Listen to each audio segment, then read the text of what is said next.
Okay. We'll call the meeting to order. It's 7 p.m. The first item is review the agenda for any addition, removal, or adjustment of any items. Not that I'm aware of. Okay. All right, so the next up is overview of Zoom meeting operation and procedures. Rules for participation. Please mute your microphone if you're on Zoom and wait to be recognized by the chair or someone else on the select board before you speak. So thank you for that. We only have a few folks online tonight.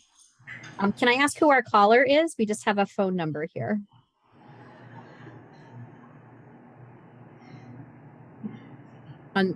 Hi, who's on the phone? Sorry, I was having trouble unmuting. Okay, so Teresa, I see you there, but we have someone else on the phone, and you just can hear unmuted you yourself. now.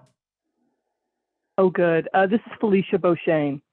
Thank you. Hi, Felicia. Thanks for joining. Hi. Sure. Yes, hello. And Nick Gender, we see you too. All right, public forum, 5 minutes per person. This is for an item that is not already on our agenda. Does anyone in the room there have anything they'd like to? Jimmy. On your ARPA funds, you got all those infrastructure problems we have right now. I think the best thing to do is use those funds for that. You seem to be getting a lot of problems with the road work and running out of money. So rather than have these other projects that only affect a few people, use them for what affects everybody. That's it. Thanks, Jim. Anyone else for public forum?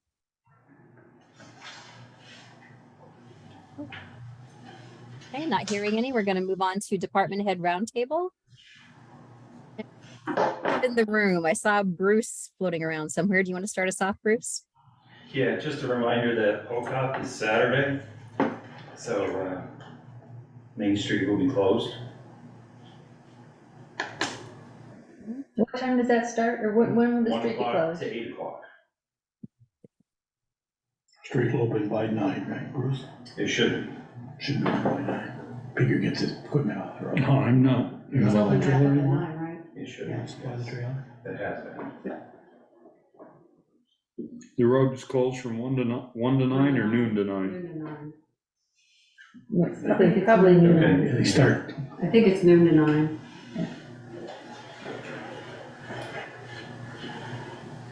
Is Eric there? Eric, do I see you back there? Yes, you do. What's going on, Eric? Oh, not much, just trying to keep ahead of the rain. One drop at a time. Yeah. Well, we put lower notch together now 3 times now so far. We took out a 3-foot culvert, put it in a 4-foot culvert Thursday, finished it Friday. So hopefully that'll help. When you say 4 foot, you mean across the road, or you mean? No, 4-foot round. Round, okay. What was the It's like, original? that's what short.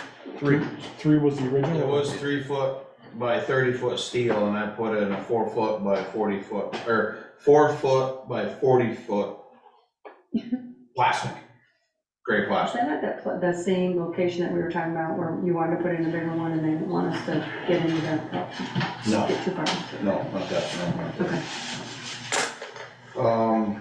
And then just our routine, trying to keep ahead of, like I said, the rain, the grading, the mowing and stuff like that. It's not specifically on the agenda, I don't think, but can you give us an update on the Briggs Hill Road situation? Still there. It's gone. I found out by it the other day. So the Briggs Hill, we have it stabilized temporarily right now with Adam Driscoll and his crew stabilized the road with, what are they, waste blocks, Peter? Yeah.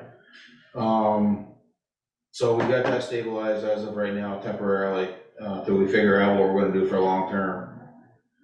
So And you're meeting tomorrow at 10? I'm meeting tomorrow with V-Trans Jim people? and possibly Alicia from the state, up there tomorrow at 9:30 to go over some options that we could do for a more permanent solution. This is possible candidate for sheep islands. One of the, It could be it could be a possibility, yes, one of the things options. that were options. Yeah. Apparently you ain't heard the number, but No, he she's hasn't, he filing wasn't here so that. it's not an option. Oh, Right. And we've been getting mixed information about whether the project would be eligible for FEMA Right. reimbursement, despite the declaration, but we're following all the procedures with the hopes that it is. Hopes that it is. Yeah. And So that's- they finally give us the FEMA declaration? Well, we have the for public assistance, but not for individual assistance, still not yet. Still not And I think one the set yet. window is closing on that. Although the governor is trying to connect the August event with the July event into a single event. But I the mean, odds to are me- slim. To me, it would make sense, because it's an ongoing rain, I mean, yeah, it's different storms, but it hasn't let anybody Catch up. finish anything Yeah, yeah. to permanently fix stuff yet. Mhm. So it's just temporarily fix them and then the next one hits. Yeah. So. Yeah, that's basically it. Okay. Short and sweet. Thanks, Eric. Yep. Is there another department head in the room that I can't see? Nope, it's a light night. It's a light night. All right, moving ahead. Yeah. Let's see, our next You do item have is, Jill though. we do have Jill. Oh, we do have Jill. Hi, Jill. Oh, She's not in the Hi. room. She's not in the room. That's what I asked for. No, as a department head, Jill, do you have a 5-minute capsule of things we need to catch up on? You're muted. Muted. I guess we'll just touch before we have the Pine Street informational. It's just that all the customer services have been located, meaning the curb stops were located with sounding devices and then physically dug up. We have 3 that are under pavement, so those 3 were not dug up because that would have been cutting the pavement. So those ones, you know, they're gonna kind of see where the line is coming from when they dig up the old one anyways, but it shows them where to land with the new service. And then this Sunday, we cleaned out all the valve boxes. So most of them had like a lot of mucky, watery yuckiness kind of covering the top of the valve, which would have made it not possible to turn that valve to close it if and when it needs to be, without using the shell scoopy tool and taking quite a bit of time. So that's all done. So, I mean, I can't guarantee that they all close perfectly, but they all move. It's a start, right? Yeah. How are we going with the inventory as far as galvanized copper About Uh, 120, out of? 700. Well, I mean, sort of, I guess I could call it 160 because 40 of them are in Woodland and I have that done. So, you know, Gain. about a quarter of the way. so the 40 in Woodland are after our meter, However, after the meter. so when we put the application in with the state, when we said, you know, 632 or so, they said, you have to do your consecutive exempts as well. You need to do Woodland, you need to do KTP, and you need to do, Lazy Trailer Park. And I said, oh yeah? So they added those ones in. And Jill, what's the deadline for folks to turn in that inventory? It's a fictitious deadline because the actual deadline to have this done, drop dead, is next October. The actual deadline to do it should be no later than, you know, a month of receiving the piece of paper, because once we're done, we'll know what we have for service lines, but before we do the rest of the west side. So we'll know whether or not it behooves us to replace the customer side of the services as part of the project design this winter. So I'm wondering if it makes sense to put out a front porch forum blast, Valerie, to remind people if they receive that. Yeah, If they and want to do that. we can make a PDF of the form as well that they could, That'd be great. you know, fill out virtually. I think that'd be great, because we looked for one of the persons I stopped on Pine Street to look at their line, and we couldn't find it online, the PDF to fill out. Yeah. I said, you should have gotten your water bill last month, and she goes, I don't remember. But, So. Yeah, that can happen. That can happen for sure. And we've been doing personal visits for people that are calling and they're not sure. And I have to say, there's an awful lot of them that have just like an 1/8 of an inch to a 1/2 an inch that sticks out before the first fitting. And so it's super hard to tell what it is. Yeah, that's why I called you the other day. You're gonna have to look at that one I tried. I'm 99% sure it's copper, but I can't tell. It only sticks out about 1/2 an inch out of the basement of the floor. Yeah. I guess the other thing to let you guys know is that the the clean out of the septic tanks is scheduled for next Tuesday, and it is going to be both sides. So the sewer budget is going to get hit pretty heavy in about 2 weeks when the bill comes through. So what was the bill from Clark Wright in the pay orders tonight? That's Pretty good the, size bill. that's the splitter box. So that's the splitter box splitter and the box. grease traps. This one here is going to be somewhere between 30 to 35,000 gallons at 31 cents a gallon. Okay. It's both sides and it's should really, we- really thick. Let's see, I think I'm muted. Jill, should we, alert the neighborhood to keep their windows closed?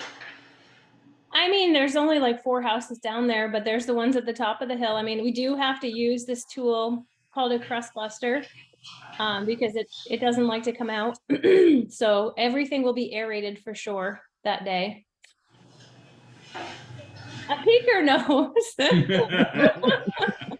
We put extra access points in to be able to get everything out of those tanks, and you have to move it around to get it to come out. So it's going to be an interesting smelly day on the 22nd. It won't hurt to just let people know that's what's happening. Nobody died. Like, it's just an annual clean out of the septic tank.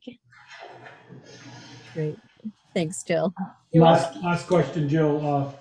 The email last week from Sharon about some meters, are they being worked on? Those meters that aren't being tabulated or something?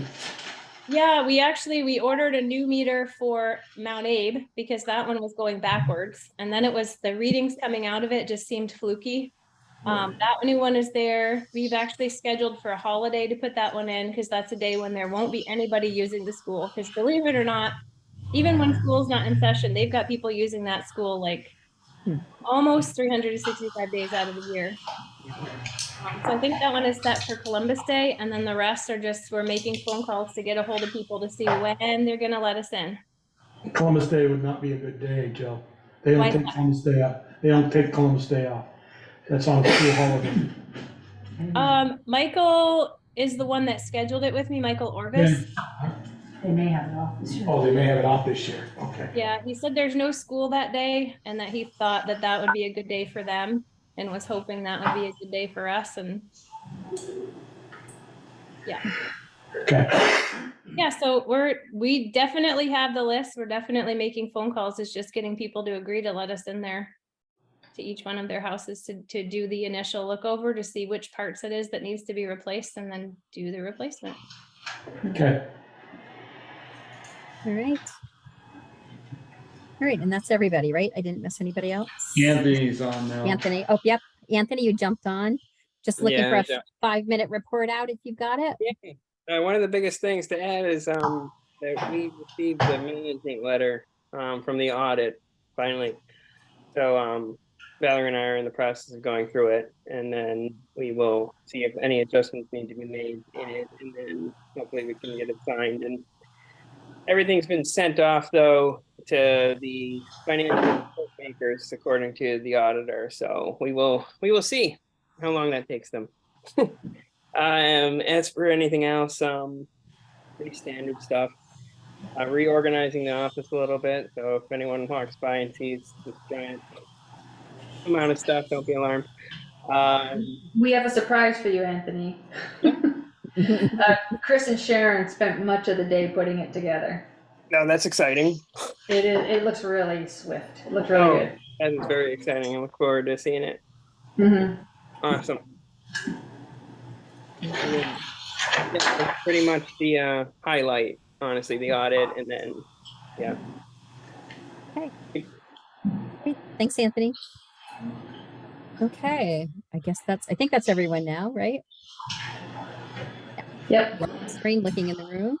Okay, so moving on to our next item is a public hearing dog ordinance violation with Tyler Raymond and Ashley Jane Martin. Alicia? Alicia, I'm Alicia sorry. Jane or just Alicia? Alicia Jane. Okay. Sorry. That's okay. So select board members received copies of the reports that were submitted and other documentation and a copy of the letter that was prepared last week announcing this hearing.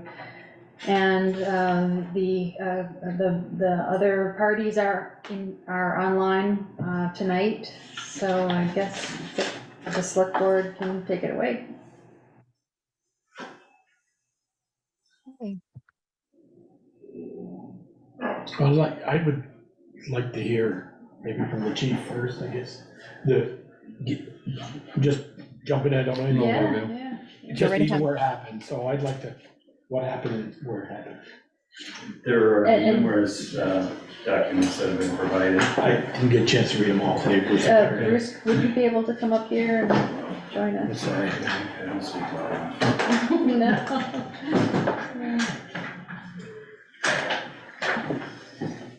All right, let's see. On July 25th, we received a report, complaint about dogs from 118 Stonewall Drive leaving the yard onto the road. We received a statement from Jack Ushane, I think is how you pronounce it. I'm sorry if I didn't pronounce it right, regarding that. We also received a statement from Felicia about previous incidents involving at least one of the dogs. There were some previous incidents that there may have been a different dog, but these last 1, 2, 3 seem to be involving Stella and Captain. So in 2022, they were issued warnings for their dogs running at large and not being licensed. Also in 2022, sorry, I gotta look for these.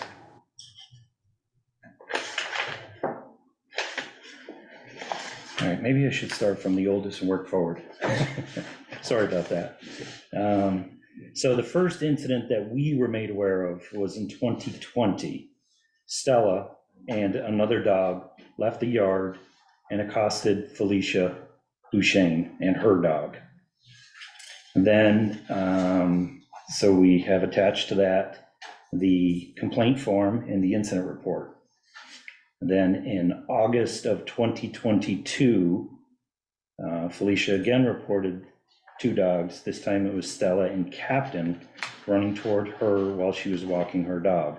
Stella stopped prior to coming into the roadway, but Captain came into the roadway and attacked her dog, knocking her to the ground.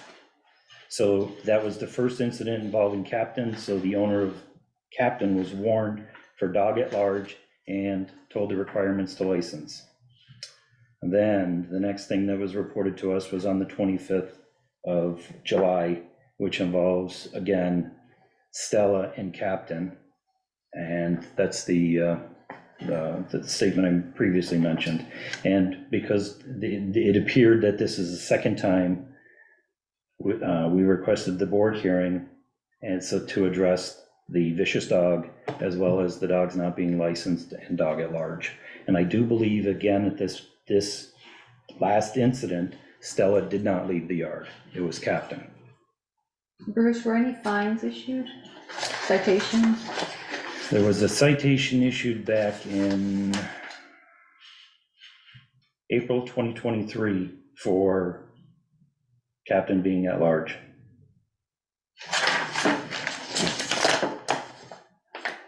So in 2020, were they licensed then? Or are they licensed now after the? They're not, well, when I looked in the last few days, I couldn't find any license. Okay. And I think the last time it looks like, I think Stella was licensed was 2021.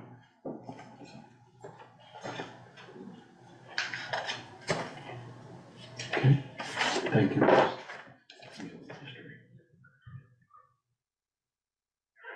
And just for the record, Michelle has recused herself because she is a resident of Stonewall Drive.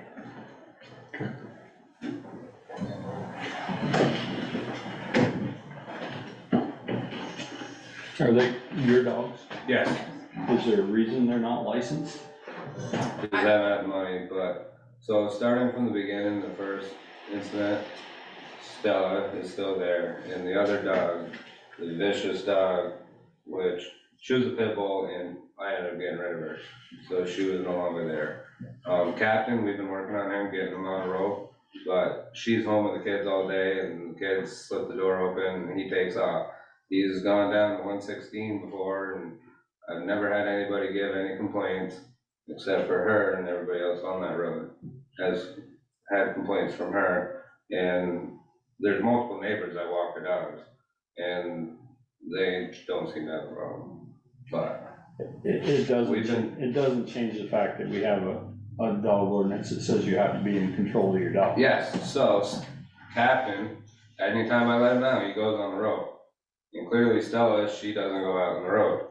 She's well-mannered, but if Captain's in front of her, she's gonna follow him. But he's on the road anytime he's out of that door. But this last time, it was during the day, I was at work, it was 10, almost 11 o'clock in the afternoon, and I wasn't there to control it. And the kid opened the door, we got a 3-year-old, 2 5-year-olds, and an infant. Like, Yeah, I'm not always right there to be on top of them if they're. she never once came and talked to me face to face or nothing. Any other neighbor I had a problem with, they came to me and they had a conversation. And no other neighbor, and I'm gonna make this very clear, no other neighbor, nobody else who has ever encountered Captain has ever said that he is ill-mannered, vicious, or even remotely tried to be aggressive or attack. Well, that's not, okay, but that's not saying that, there's, sometimes dogs can detect when a person is, oh, they're scared of me, so. No, I understand that, and I I'm will. not saying that. Captain is a jumper. He, he's 2 years old. He's a He's a mutt. lab, he loves to run. Yeah, he's a mutt and lab, and he just is very hyper. Size being sometimes licensed and sometimes not. Are they, crucial thing is, are they vaccinated? Yes. They're all got their shots. Yeah, so So- vaccinated, yeah. Yeah, And Captain too. yes, Captain is as well. I mean, that's the reason, one of the big reasons to license them, because you gotta bring in proof that they've been Yeah. vaccinated. So Yeah. if they bite somebody, they're not gonna have rabies, Yeah. possible rabies. So we have a policy of, once we get to this point, we're probably gonna request that the dog be leashed when it's out, leashed or penned when it's out. And if not, and we get reports of it running at large, we will issue an order to seize it. Just so you're aware that this is what's gonna happen. Okay, and I'm gonna complain every time their dog comes onto my property, because I own both sides of the road. So any grass they see down there, I own, and I'm gonna file a complaint anytime I see a dog on my property. That's your That's right. where it's gonna go, so. That's your right. It's just that, they have to be in control. You have to be in control of your dogs. They have to be in control of theirs. Yep, We're not singling you out. no, that's I fine. mean, it's the way. It's just the way that road is gonna become, because I own the first part of it, so. There'll be signs getting put up, 'cause I got 60 of them in my basement. I mean, we have had other dog issues where we've requested that the owner put a fence up. So you can't control your dog, and I own That 10 may- acres. that may be, well, you may fence in a place where the dogs can be, okay, like out the door, you're saying, and I understand that. The kid's gonna open the door, and you're tending to the other one, yeah. I can't imagine why you have your hands full. I can imagine, you got your hands full. Right, You might say, you know what, we're gonna put up a chain link fence, snow fence or something, just to, I would some out by that honestly door the kids are opening. hate to We- fence off that property, but, We've and been I mean, Not 10 acres, but Quite maybe, often. yeah, I 100 by know, 100 but area where they still. can go in. We've been roping him, but because I make it a point to tell him, do not let him out, you have to put him on cable, because he'll take off. He goes and sees our friends out behind our house, he'll go down the road, he just likes to go on adventures. yeah. In other situations, the select board has also taken a firm line about making sure the dogs are registered, and if they're not registered by a certain date, a warrant can also be issued procedure for that, because that's also a violation of the ordinance. Yeah, So you're not being singled out. I mean, anybody who ends up in this situation, if the dogs aren't registered, that's the first request. Yeah. then check everybody on the road. Easy as that. Are his dogs registered? I don't know. Right. Well- Well, as they come to our attention, that's when we check to see if they're registered. Sure. And the town clerk can give us a list of people who had a dog, and they didn't, like, they registered 20, 21, 22, and they say, didn't register this year, the dog might have passed, we don't know, we don't inquire anymore, she can give us a list, okay, 300 dogs registered, I don't know what the number is, and maybe only 100. I mean, you should at least check both sides. Yeah. Like, you wanna research one side, you might as well research the other side. Yeah, the town doesn't really have resources to inventory everybody's, whether people have You can dogs. check mine though? Yours came because we're not here to be the bad Check guys, we're not here to be the bad We guys. did. Check hers. You know. Is she registered? Yes. Okay, that's all I was asking. You know, we're not here to be the bad guys, we just. When they come to our attention, we check on them. I had a black lab for 14 years, he roamed this village. Yeah. Well, he'd be in town all the time now, I haven't been, God rest his soul, he's gone, Yeah. We had a guy Yeah. that lives but I know. on 116, he's all the way up to the end of the road, he's got some chickens. He said that dog's worse than a kid. He just keeps coming over. Yeah. And then he comes back stinking. But But, we've yeah, never, we've definitely made it a point that he has to be on the road. Because we're sick of him running off at 9 o'clock at night when we're ready, trying to go to bed. yeah. He sees a squirrel and But the other thing is, my two sons, my 5-year-old and my 3-year-old, we have a pond. And if they're playing in the pond and Captain's barking his head off on the rope, they'll take him off so he can swim around in the rope, or in the we just pond. need to enforce it. Yeah, I know. And we've tried the invisible fence with him, we've tried the shock Run gun. through that. He's learned that, hey, if I get really fast and I get a certain distance, you're not gonna be able to shock me anymore, so. Oh, he's on a shock collar? I Yeah. have a perimeter collar and a training collar, And we but he have, runs through the perimeter. yeah, and he knows if gets a, And I've even had him with a shock collar, and you can see him twitch when he's running, but when he sees something, he goes and checks it out. yeah, not working last night. Typical lab. We pulled 21 clothes out of his snout last night. Up at camps. We've been staying in Duxbury. That's just, he's a bad teenager. So I think we're gonna require that the dog be registered. And how much time do we typically give? Well, it depends on, today's Monday, the office is closed on Fridays, this set by time? appointment. By this time next week? You don't go in there. And then, When are you back from Duxbury? We're Oh, back and forth. Yeah, we're back and forth. He's building another camp We're going over to there, camp. so. In my notes, I suggested Wednesday, August 23rd. Give him 2 weeks. We can, We can, 3 days. We can do that. and then the dog has to be, when it's outside, it either has to be penned or hitched. Yeah. And if it's, unfortunately, if it's caught running at large, it will be seized. And it will move. My dog will not be seized at all. I'm I just know, trying to be, I know. I'm just That's trying to my- be that's very my upfront with baby. you. Like, I'm not, you know, No, I'm just saying. it's the way we deal with all of them. You know, we have to be consistent. We can't treat you different than we treated the last We're more person. consistent for sure. And everybody's gonna see that. I mean, there's, you know, the old saying, good fences make good neighbors. It may That's be right. where you go down to the pond where the kids are, you might consider But building a fence from the door around to the pond, and so the dog laps love to swim. Yeah. The kids could go down and, go down to the pond, and then the dog won't run off, and He's not tired until probably midnight when he runs it out up it, you know? I just want it to be known that nobody that walks their dog on Stonewall Drive goes on the grass from the road up around the corner. Well, you have the right to that because you own to the grass, I guess, or I own whatever both your sides of the road. association is, and you can pick up the phone and call. Yeah, it's a 50-foot right of way, so they have 50 feet, just so you know, Tyler. I mean, I know you So own. 25 feet but from the it's- center line? Yes. It's 50 feet. Okay, we'll yeah. measure it out and there'll be signs. Yeah, I mean, You're make sure you're, there's no grass. I'll tell you right now, this is the worst part of the job. Figured I've been here 20+ years, I've been here No, it's 12. fine, It's the it's worst just- part of the We're job. not mad at you. It takes a conversation, but they don't seem to wanna do that.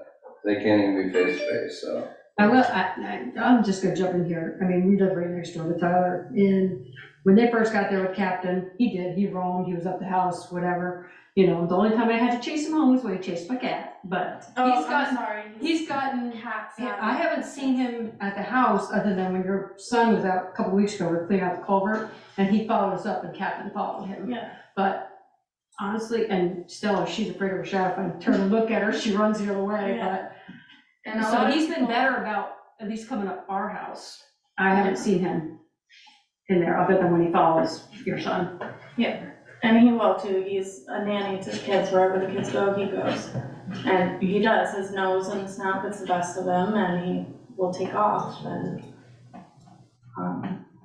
I don't really I understand. don't mean any hard feelings, but Oh, no, there's a point to be made, so. they play with our dogs play with Captain, so Yeah, when he Now we comes up gotta mow anyway. down- mow around the goddamn things.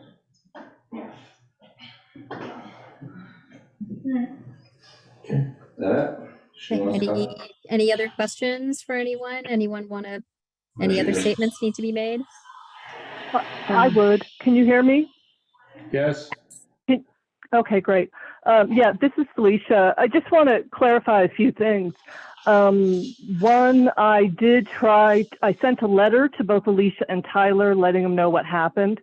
And I think it's worth mentioning that, you know, I love dogs. I don't have any issue with dogs, but I was significantly injured, and it was months and months of recovery for me because the dog knocked me down. I had a concussion. I missed lots of work.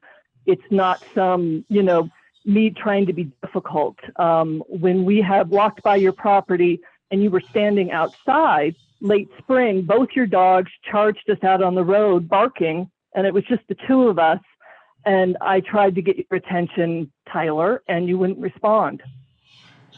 So it's not, you know, me trying to be difficult.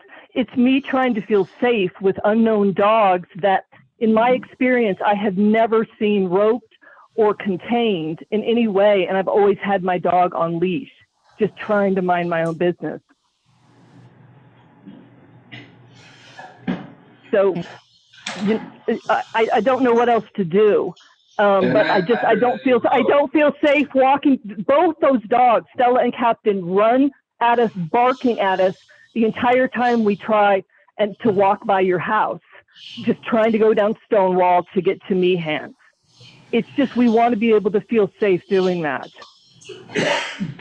And that letter of communication that you wrote was more of a demand for money than it was anything else. Yes, I had lots of medical expenses. It seems justified to me. As your first point of contact, other than calling the cops?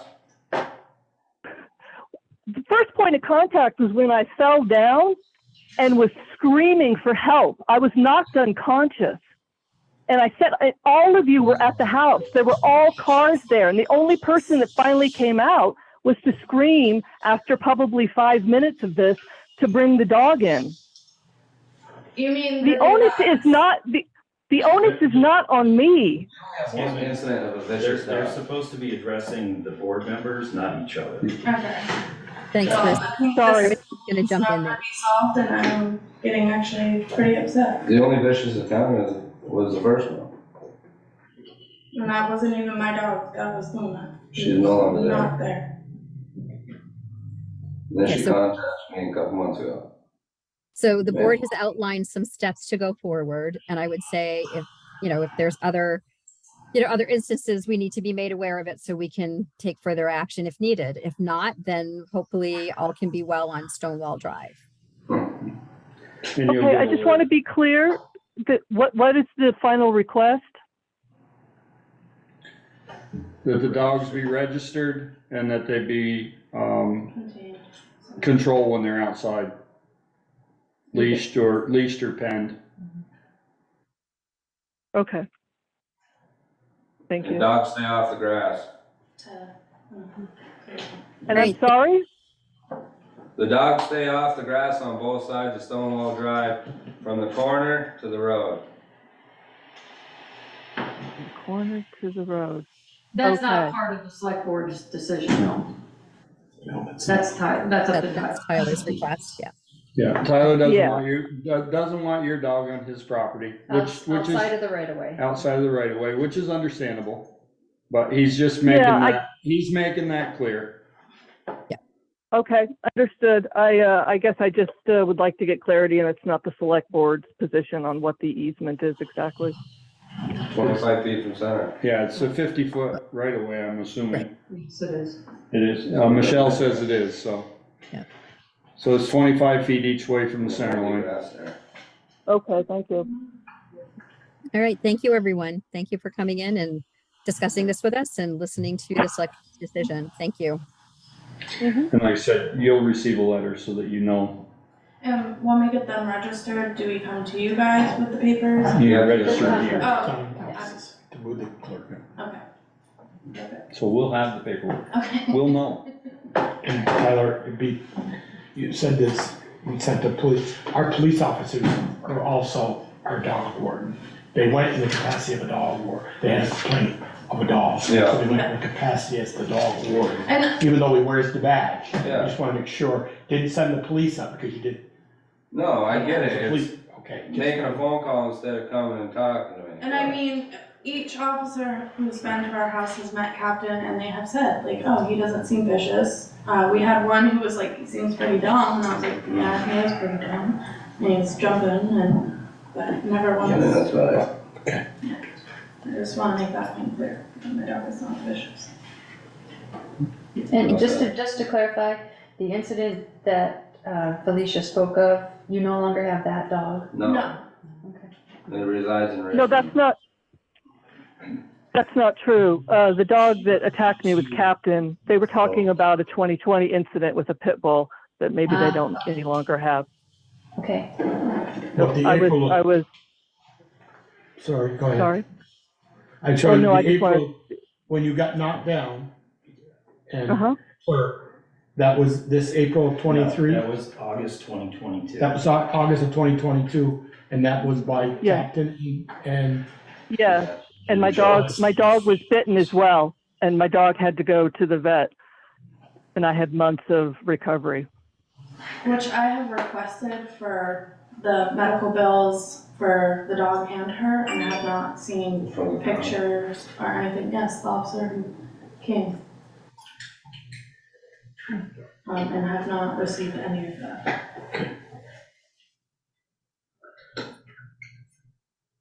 I'm sorry, was there a question for me? I'm having a little trouble in hearing everything. I think we're close to wrapping things up. I will be preparing a letter outlining the select board's decision, and I'll try to get that out by Wednesday. Thank you. Right. Thanks, everyone. Thanks. Thank you.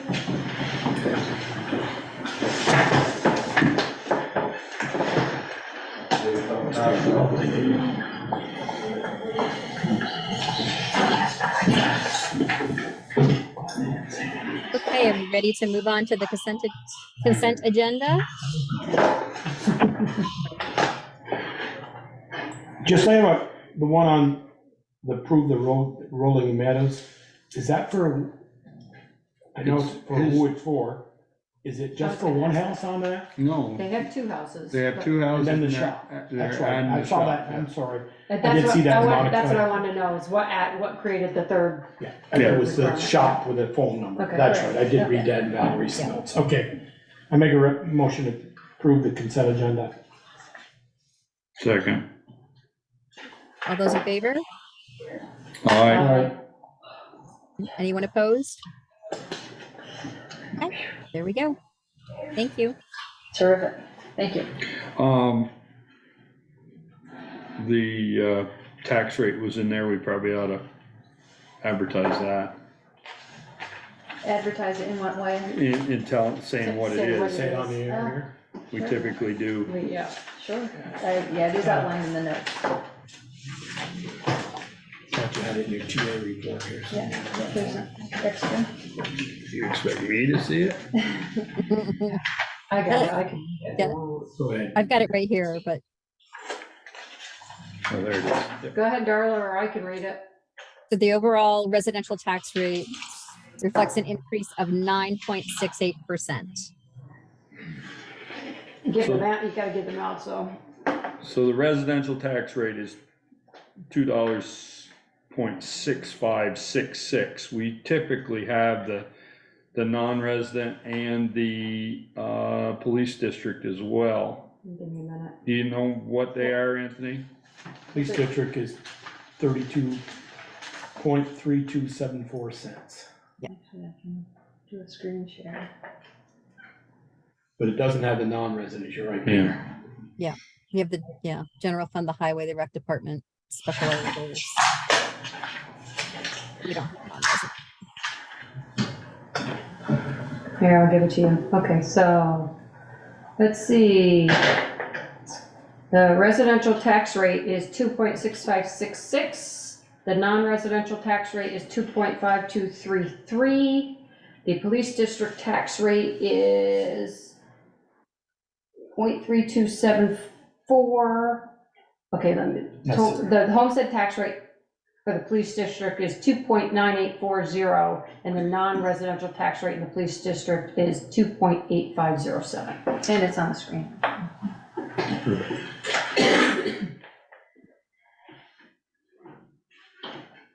I see that Trevor Wilson is signed on, and I just want to mention to Trevor that with the approval of the consent agenda, that included approval of the resolution.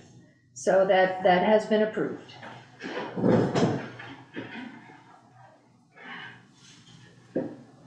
Okay, moving on to regular business. So first up, Pine Street Water Line Replacement Project Overview, Schedule, Traffic Plan, and other details with Nick Gendro, Steve Palmer, and Jill. Now, I don't know if anybody wants to be able to share a screen. For some reason, I'm not able to make anybody a co-host. So that would have to be done from the other machine. You're up. I can make them a co-host, I just need to know who we're making a co-host. Steve Palmer. Steve, you wanna be co-host Sure, to share? sure. What the heck? I'll be the guinea pig. Okay, you're a co-host.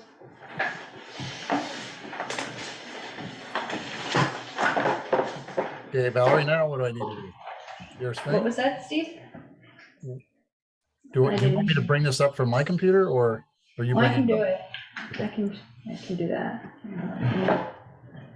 Remember the day we sat on the table, everybody was in the room, we had a slide projector.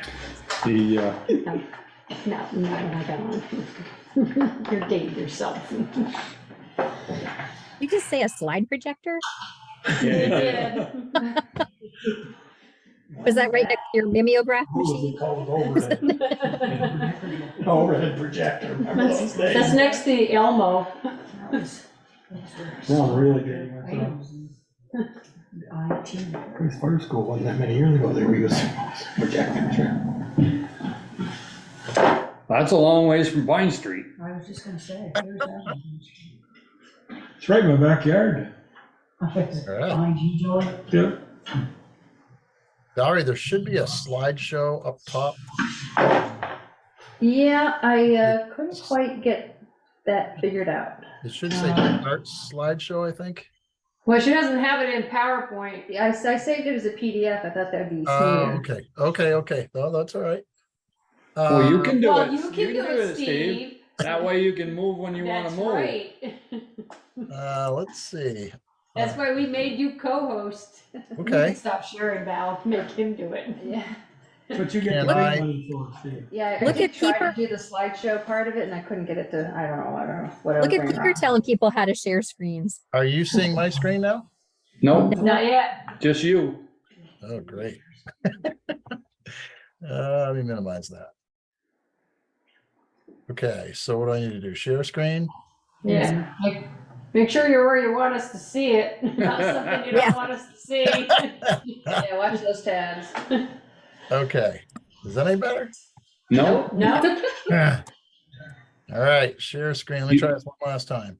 you've done this before, I know you I have. have, but It does say he's co-host right now. There you go. Yeah, there you go. are we cooking with We gas see your now? Zoom. Yeah, There you got we the go. wrong page open. Oh, there we go. There Okay. you are. There you go. There's slideshow. I thought I was gonna have to come over there and show you how to do Slideshow. it. Yeah, when I did, I couldn't get that last bar to go away. Yeah, So, for whatever So I reason. made a PDF. It's only because you have to. For whatever reason, it doesn't like mine right now either. Normally I can just click on slideshow and away we go. All right, we're gonna do it this way though. We need to move on. Okay. All right, so Pine Street project, I consider the whole town to be part of the project team, to be honest with you, but here's the folks that are immersed in this pretty much every day. Valerie, obviously, everybody knows. Eric Coda, is Eric on tonight? I don't know. Yeah, Yes, he is. Okay, hi Eric. Eric's obviously the Bristol Road foreman. Jill, and I also should have said Cyrus as well. I think Jill and Cyrus are on together. They work for VTEMS, they run VTEMS, they're the water system operator for the town of Bristol. Myself, I'm the design engineer. Chris Lampard, I don't know if Chris is on tonight or not, but he's our field engineer. He'll be out there doing a lot of construction. We both will actually. Nick Goudreau is here representing Munson Earth Moving. Nick will be on in just a couple of minutes, but there'll be a number of folks out here from Munson, obviously, and Nick will introduce us all to who's going to be the project manager here shortly. Okay, I just want to give folks an idea of what is underneath Pine Street today. Here's a shot of some 1905 water lines. So all of the water line on Pine Street today is 1905 vintage. In fact, about half of the town, the distribution system in town is 1905 vintage water line. So the select board's goal is to, this is way past its useful life. The select board's goal is to replace all of the 1905 water lines systematically. And this is the first phase of that larger project, if you will. Okay. Here's another shot, I think, which represents, here's a good shot just to kind of give people a visual of what old unlined water line that's 100+ years old kind of looks like today. This is all mineral deposits that are built up inside the line, right? And you can see a lot of the thin spots. We'll talk about a little bit about that later. Okay, so here's the general project area. Sorry about the clarity here. Here's North Street, if you will. Here's the town garage way over here. So really, we're looking at, I consider it blocks, right? But here's Pine Street, back and forth. There's really 5 blocks, if you will, right? 1, 2, 3, 4, 5. Okay, I know you folks that live along here have a pretty good visual already of what this looks like. All right, there's been a lot of work completed to date. The entire water distribution system was evaluated back in 2001 by an engineering consultant named Green Mountain Engineering, Alan Heisinger, obviously a resident here in town. And basically what they came up with was there is no fix for this other than replacing what's there today. That moved from a conceptual level to a design level in 2022. Pine Street design and permitting was completed pretty much toward the fall of last year. The town applied for financing through the State Drinking Water State Revolving Fund. The State Drinking Water Revolving Fund is a loan fund that's set up by the EPA.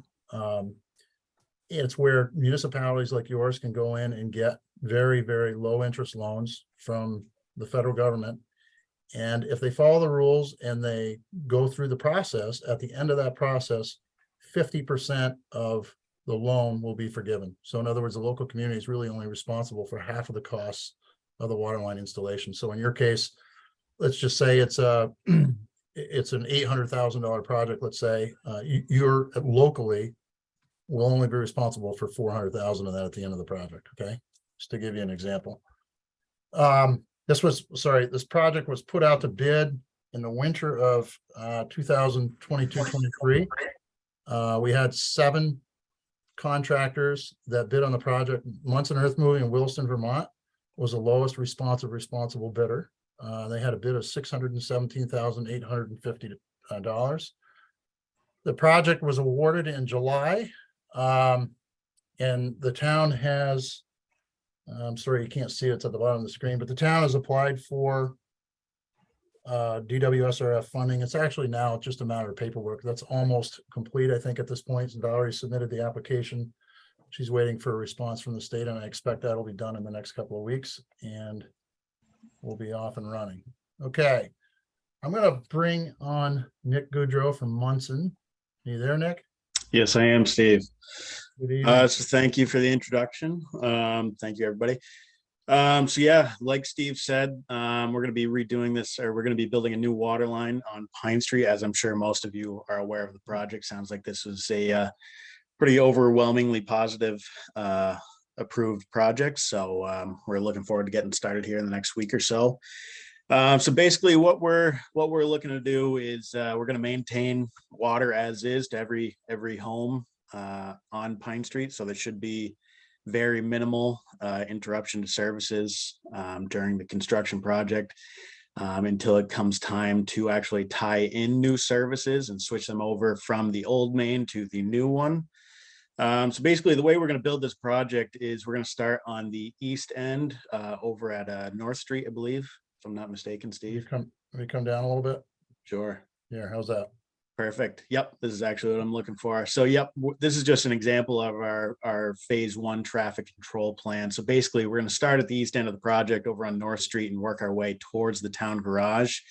And we're going to be working one block at a time just to try and minimize as much disruption as possible. You know, we know this is a pretty intrusive project for homeowners and the town alike. So we're going to do our best to mitigate any issues and just try and appease everybody and just try and localize ourselves to one section at a time. That way we don't get too spread out and get people annoyed with our construction activities.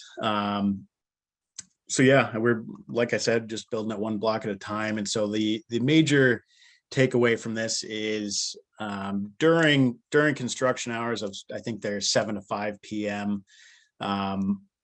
In the section of work that we'll be working on, it will be shut down to through traffic, but we will have it open to homeowners who live in that block. They'll be able to get in and out with minimal interruptions. You know, when we're crossing your driveways with the new water main, it will be a couple minutes before we're able to get your driveway back up and open. That way you can get in and out of your house, no problem. But we'll do our absolute best to minimize any sort of interruptions with your activities. So we'll be pushing the detour down to Pleasant Street. It's just the most convenient one for everybody. So for example, on this first phase, you know, we're starting on the east side of Jackson's Fuel there. So we'll close off that block and we'll have, you know, advanced warning signs all the way through on North Street and Pleasant Street, and detour signs and Pine Street as well, obviously. And so we'll just loop everybody right around out onto Pleasant Street and then right back up to North Street, and you'll be in and out of your area, no problem, hopefully.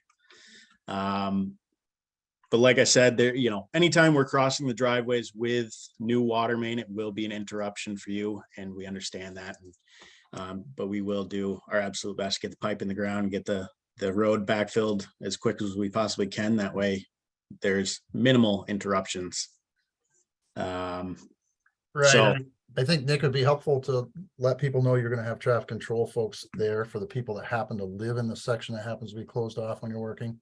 Yep, and we'll be able to, you know, between our crew and any traffic control personnel, we'll be able to get people in and out of their driveways, no problem.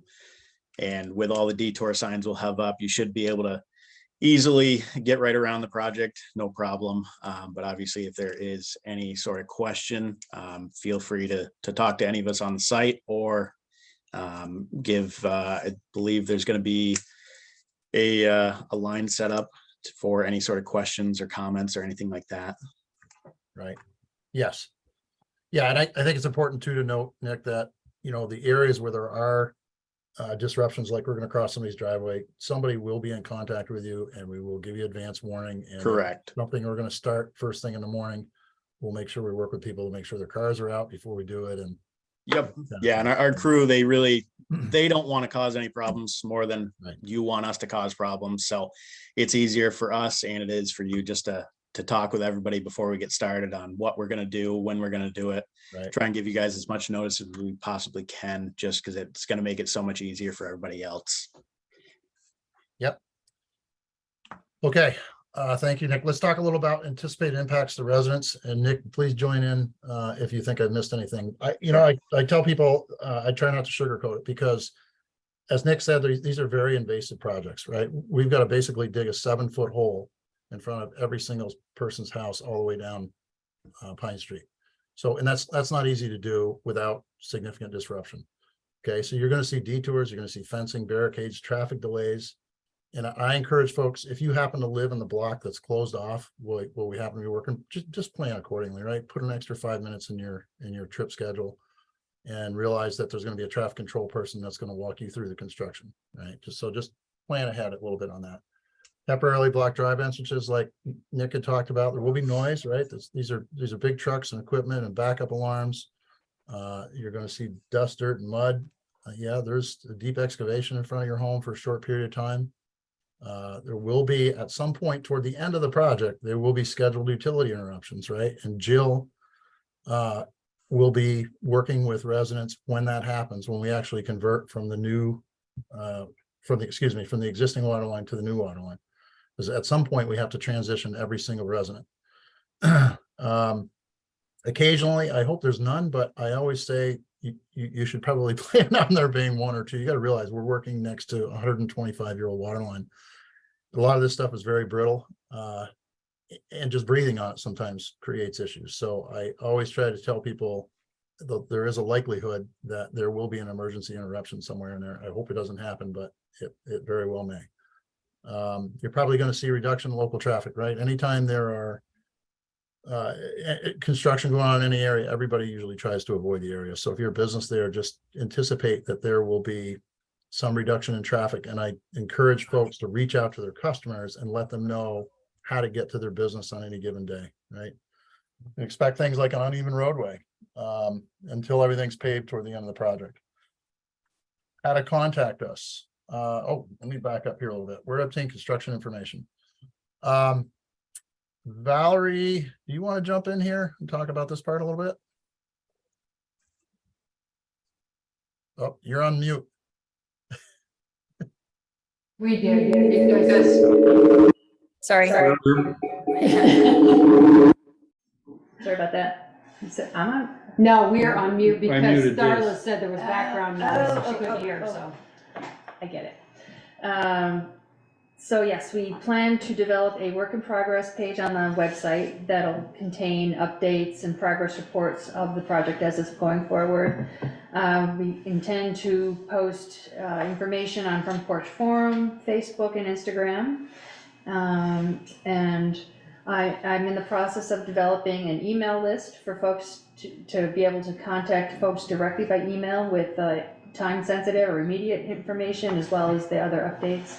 The notice that came out late this afternoon on Front Porch Forum inviting folks to submit their email addresses, I've already gotten quite a few responses. So I'm very, very pleased with that so far, and I'll keep making that option available.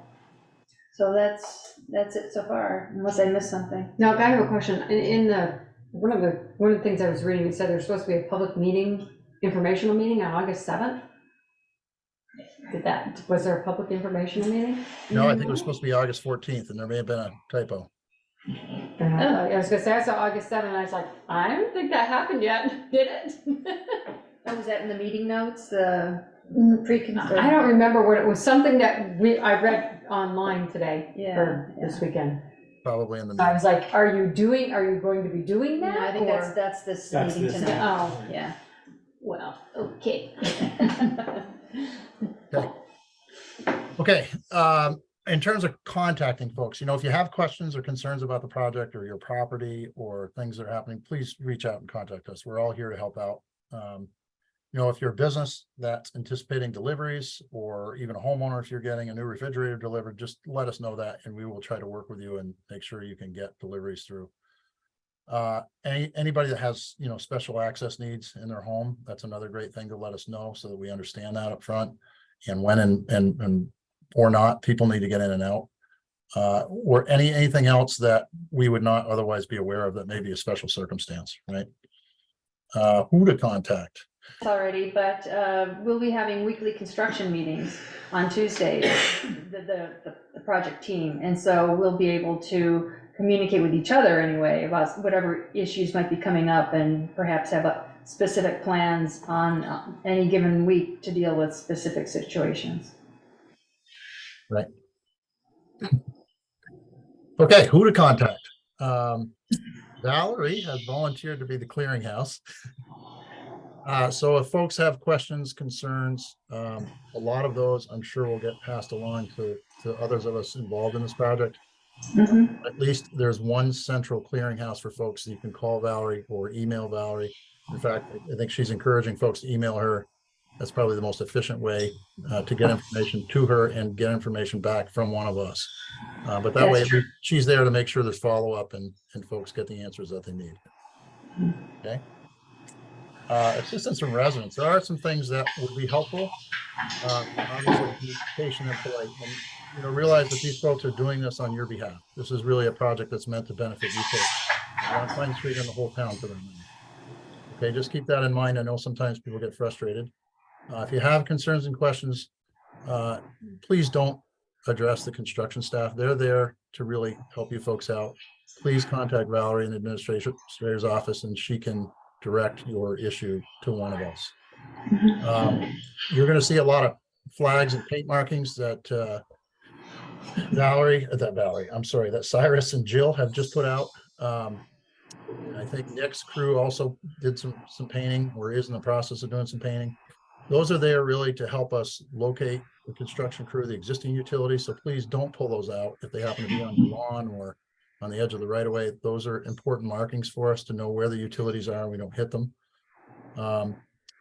If you need access to or from your residents, like I said before, the road is barricaded. There will be an on-site traffic control person that will assist you. So just be patient and try to work with the folks that are there.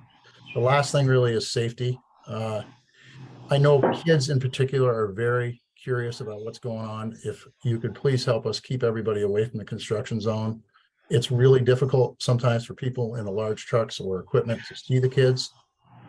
Things will be barricaded off, but I think all of us know how curious kids get, and that's something that we don't want to we want to make sure there's no accidents here. Right, that's our number one priority. Okay, let's open it up for questions from folks.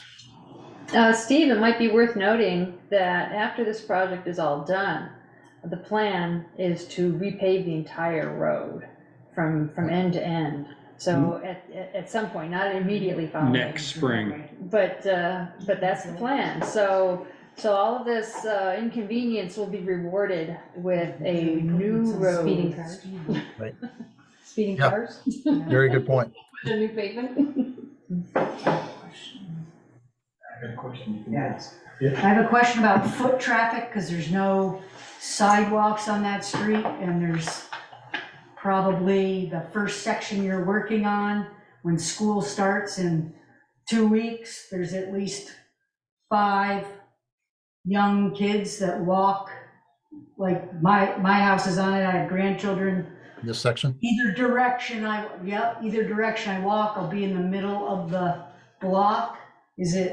I'm just wondering what the protocol is for that, or, Do you live on this block or just walk through this block? Oh, yeah. She's halfway between North Street and Jackman Drive.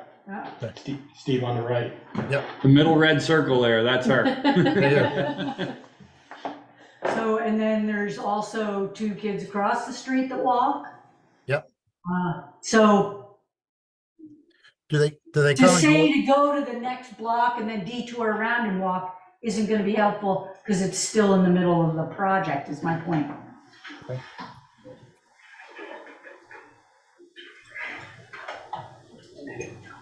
I wonder if Nick can, So just offer jump in a- here. So we're gonna try and contain ourselves to one side of the street at all times. You know, granted, there are, you know, up in that section, I believe it's mostly on the north or the north side of the street. It is.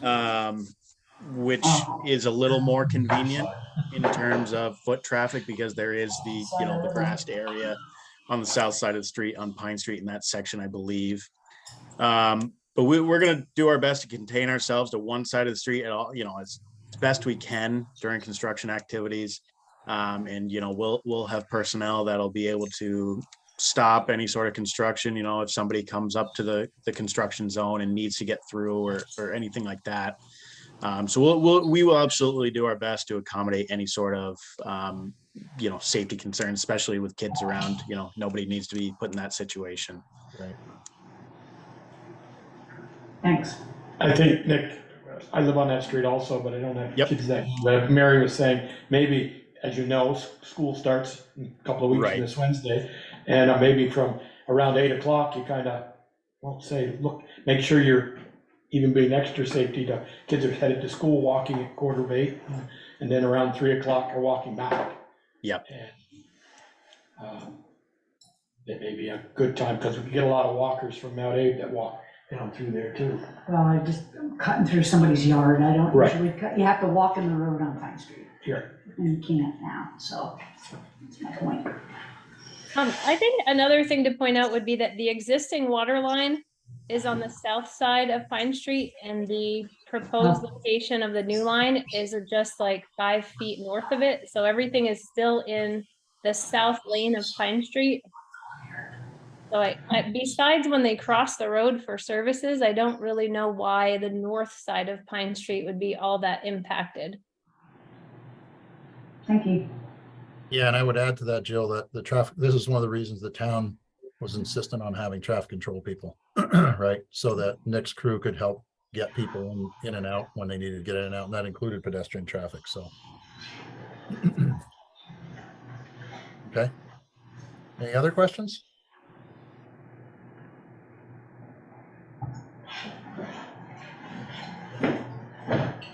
It's an easy crowd. Well, us town guys are willing to do our part. When it gets over to our end, we're willing not to come in while they're doing that. Yeah. There's gonna be Alleviate one control. lane of traffic open. Not through that gate there won't be. You can come in from Mount Abe, you could walk, park in the third parking lot, walk to the town. Well, just throwing it out there, we're trying to help out Yeah, here. you all got plenty of vacation time you don't use. That's right. That's true, there There you you go. go. It's nice to see Eric being such a team player, though. As always. Well, thank you, everyone. Steve or Nick, with the, when you get to the intersections where you're gonna hook into Taylor and hook into Maple and Liberty, will those be done as you go by, or will they? Can't be. They'll be done at the end, correct? Correct. You're talking the actual tie-ins? Everything has to be tested and sanitized before they can connect in. That's right. Right. How long do you Same expect for- each block to take? Just curiosity's sake. We're probably about a week per block, if I had to give a good estimate on that. That's just for major construction, though, Nick. Yeah. Correct, yeah. Any of the services will be much more minor and less impactful to any sort of traffic control stuff.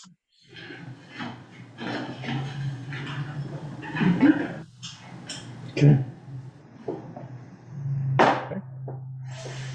Jill, do you want to speak to the question or the possibility if property owners along the project area have issues with their private lines, and while the ground is being torn up and we can see the lines and all of that stuff, if there's an opportunity in some way to coordinate for the property owners to coordinate with the team or somebody to have that work done while things are already disrupted? I have to say, based on the information that I've gleaned from the funding sources and from our primary contractor here, it appears as though whatever was found during this project was recorded, and that the time for replacements would probably be next spring. due to the fact that this is a really tight construction and it does not include the easements nor the plan for the customer side of the project after the curb leaves the water main. So basically this project is gonna do the new water main and the town side of the service to a brand new curb, and it's gonna tie into their existing main. There will be a record again of the material that's found and the condition. I suppose if we were to have one that fell apart in their hands, that would be a different story, and it would be a forced replacement versus a choice replacement. So I think, again, to take advantage of potential funding and the limited construction schedule, that for the most part, it would be next year, and it possibly mandatory for anything that's found that's galvanized or lead. Thank you. You're welcome. I've talked to one owner on that street that I looked at her line, and it is galvanized, and they're on a fixed income. Right. And, you know, they were quoted, could be up to $2,000 to replace it, and she said, we just don't have $2,000 to do that. So as a board, this is not coming to Steve or Jill or Nick, but as a board, I'd like to have a conversation about, could we finance it over a period of time? And we did talk about that at the beginning of this project, maybe a year and a half ago, was, because we're gonna put a brand new 8-inch main, brand new copper to the curb stops, and if we got, out of the 32 hookups, we got 25 that are galvanized and leaking, have we gained anything? So I'm wondering if, as a board, we couldn't work with the homeowners and bill their water bill, and they pay so much under their, extra on their water bill until it's an agreement to pay it off at no interest. I think it would benefit everyone. So that's actually something that's already happening at times when a customer has a water leak on their side of the service. And it behooves the system to make sure it gets replaced, but it is certainly the homeowner's side and their expense. There have been financial arrangements made with the town to just be on a payment plan. But yes, the scope of this would be larger than 1 or 2 in any given year. It's more likely going to be like half. And I am getting the same gist that we probably have, 40 or larger % of retired persons in our town. And many of them on fixed incomes and really cannot afford to replace their side of the service, but many will need to be replaced due to age, condition, and material. There's also the revolving loan fund. Yeah. I mean, if necessary. Right. I don't know if Yeah. you heard that, Jill, but Michelle just mentioned that we also have the revolving loan fund. Oh, okay. Yeah, the only other piece is just making sure that we've got, permission / I don't know, we don't generally get easements when it's onesie twosie and there's agreements, but for a project that's using any kind of state funding, those are required. But if it's your town one and they're not required, then that would be more simplistic. One item that's still an open question is, where is the project sign going to be located? One idea that came up was Joel's front yard. I've only been pushing this for the 12 years I've been I on know, the like, board. That's Bill what we Bryant said, thought. don't pave that street, Peter, we're gonna put a water line down through there. Peter retired 5 years ago, and we still ain't put a water line. Keep it up. Put it up, I don't care. No, I said, keep it up. We're just gonna go buy your house. Wear it proudly. You can buy it if you want. Another option was somewhere elsewhere on Pine Street near the Bristol Works parking lot area, within the right of way, I think. But perhaps Steve or Nick can shed some more light on those options. Yeah, there's some pretty suggestions that Kevin would let you do it. Or where the old yellow building was. Yeah. Honestly, I think Eric Coda, I thought, had some ideas when we were talking about this last. Steve said Eric Coda had some ideas about this. Well, they just shot one of them down. What was that? And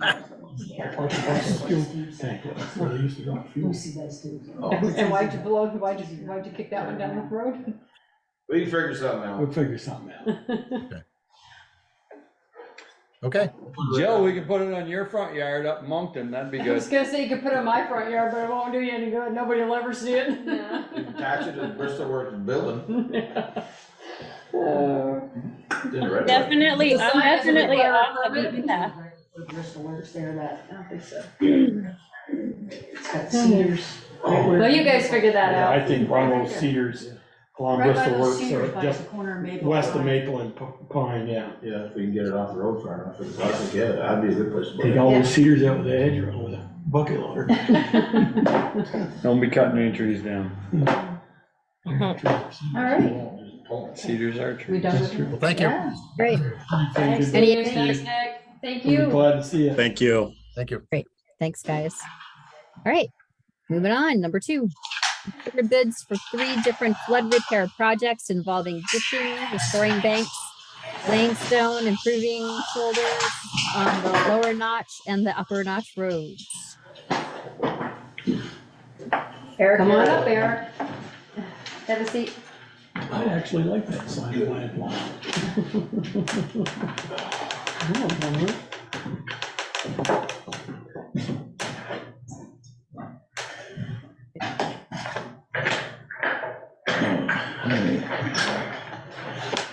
So there's 5 areas in the upper notch and the 1 area on the lower notch by the blueberry patch. That was, washed out during the July 10th flood. And since how we got FEMA declaration, I reached out to a few local contractors to see if they'd be interested in doing the work to fix them, and they were. And I have 3 bids, to do the work. Just on lower notch? No, upper Okay, lower notch. notch and The upper whole notch. thing? The whole thing? That's what we're asking. We Yeah. have bids for the whole thing. Yeah. Each bid is for everything. Each bid is for Okay. everything. Gotcha. So, And you received these today. and that, yeah, and I've been after them now for 3 weeks, 2 weeks. They're a little busy. Yeah, they are busy, and I will give them that. So there's a pretty good difference between the low and the high, as far as the bids go. But if you guys wanna look at them. Or just kind of briefly summarize or? Eric, and you, They're all doing the same work. Are you supplying the material? Or Yes, they- I'm supplying the material, all they're doing is their equipment and time. Can you give the bid numbers without giving the names? Just say, this is the high, this is no, this, you said 3 bids, so. Yeah. If we're gonna choose one of them, what difference does it Right. make if Right. it gives the names? Yeah. I guess it doesn't. where's the money coming from? Is it gonna come from FEMA eventually? Or no? That's the goal, but Yeah. if not, then the capital roads. Well, there's only one spot, excuse me, that is gonna be in question with what I've got for bids to be repaired, as far as FEMA goes. If we got declared, it should be, We're declared. so there's only one spot that's gonna be For the questionable. July Right. work, not August. Yeah, these are all for that storm, Yeah. July to the 15th, whatever it was there, 10th. There's only one spot that I added that maybe FEMA will question. And that's because where I'm gonna have them ditch, it washed because the dish wasn't, it needed to be cleaned out, we hadn't got there yet. And so it washed. And so I took the pictures and GPS'd it and all that like I'm supposed to do. That's in there. And because it wasn't cleaned out before, they may not do it as an upgrade, so to speak. That part there might not be covered. It is an upgrade. Right, But but I'm hoping they do it. Irene, they did, when Irene came through, they let us add different ditches to upgrade them, so it would, Happen again. right. Help And it not it got happen.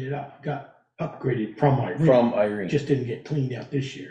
Yeah, That's what you're saying. well, yeah, we haven't made it around, to all of them, so we're working our way around, but. Hell, it's rained every. Mother Nature every cleaned some of them weekend, out pretty They good. did, absolutely. All right, so I got one from 802 Excavating. I got a bid from Driscoll Brothers and a big bid from Masterson's and Sons.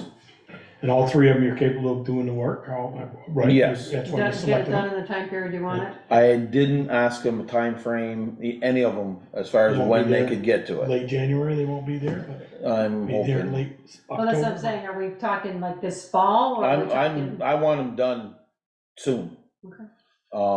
But I didn't ask any of them I what would their assume, timeframe you was. know, I would think they would assume that being it's in the road, that it's gotta be done before winter. Right, Okay. and everyone, the three people that I've talked to, they did say that it wasn't gonna be a significant timeframe for them to do the To get it work. done. Mhm.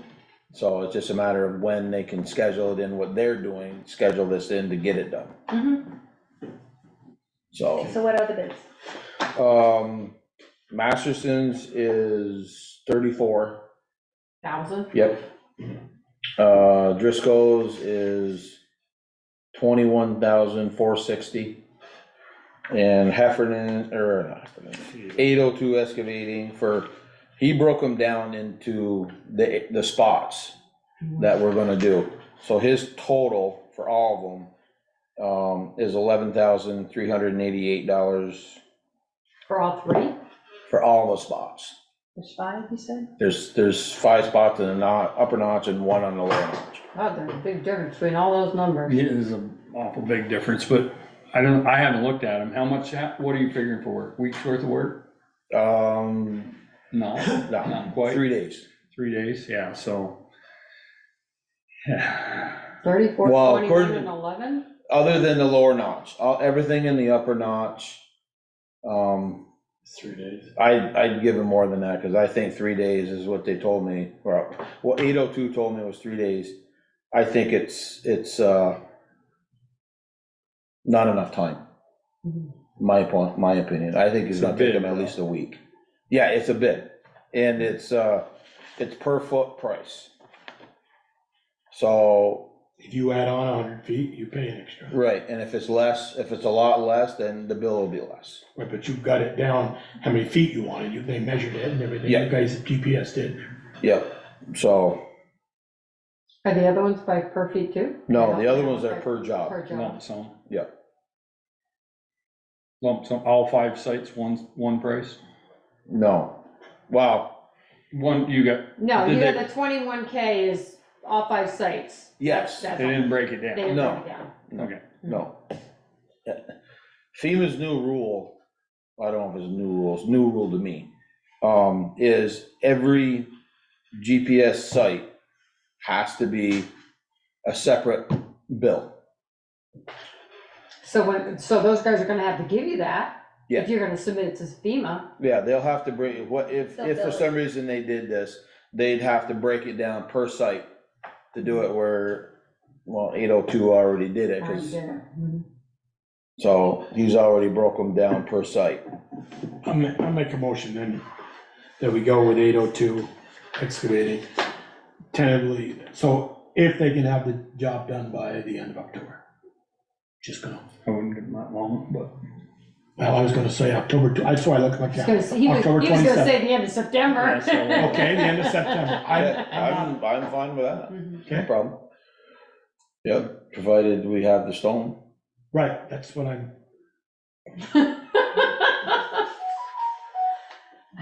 It just worries me that there's such a big difference that I such don't, what's gonna no, happen when. no, I don't. worried about that. One of them Who wants the didn't job bad enough, right? need it. Well, one- No, I don't think that's, Right, I don't think that's it. I think it has to do with how much people have got going on. Yeah. Maybe. A lot So we of have them are, their I gotta get a schedules second. are tight right now, so. Right, Darla, gotta get a I'll second. make a second. I'll second it. Okay, thanks. Thanks. So was the motion to take 802, accept 802's quote, provided it be completed by the end of September? I said the end of October, I'd be willing to go the middle of October, just to give them a couple of weeks extra, but. No, I would say September- the end of September and see if what they come back with. September 29th. I'll it's talk to Friday. them. I mean, if he says, no, I can't do it until, by October 15th, then you can. Tell them it's gotta be done by the end of next week. I will. Yeah, well, that puts the pressure on you then. Right. Okay, so we have a motion and a second. Do we want to vote? I'm gonna recuse myself from the vote. All those in favor? Aye. Anyone opposed? Not being in the room, I can't tell. Okay, not hearing any, we are set to go. And what was your vote, Darla? You have to vote. I mean, because- oh, I'm sorry. I'm a yes. Sorry. Okay. I know my vote, so. Hey, you know your vote, you don't have to say it out loud, right? All right. All right, moving on. Thank you, Eric. Yep. Thank you, Eric. The loader next, Yes. or? You might as well stay a minute. Actually, no, that's not on the agenda. That's not on the agenda. Oh, the Lincoln Road one, is it? No, the No, we're loader. just talking about the loader. And you No, didn't Lincoln ask Road. that put on the beginning, you knew what was on the agenda, you can read. I did. I thought it was on there. No. Crap. Next Another time. 2 weeks, sir. Yeah, we can't make a decision on that one. Gonna lose it. Although, at the beginning, when there was an opportunity to make adjustments to the agenda, that wasn't on my radar, but I suppose we could maybe consider retroactively adding it. But if we do, I recommend that we move on to the Lincoln Road, because we have the project engineers Right, so- hanging on here. All right, so we'll go Patiently. move on to number 3, continued consideration of Lincoln Road River Restoration Project. Bids and potential award of a contract.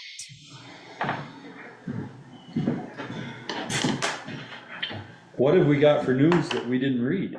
Yeah. Roy, give us the good news. Unless you're Yeah, carrying a so, couple 100,000 in your pocket, Roy, it's gonna be short.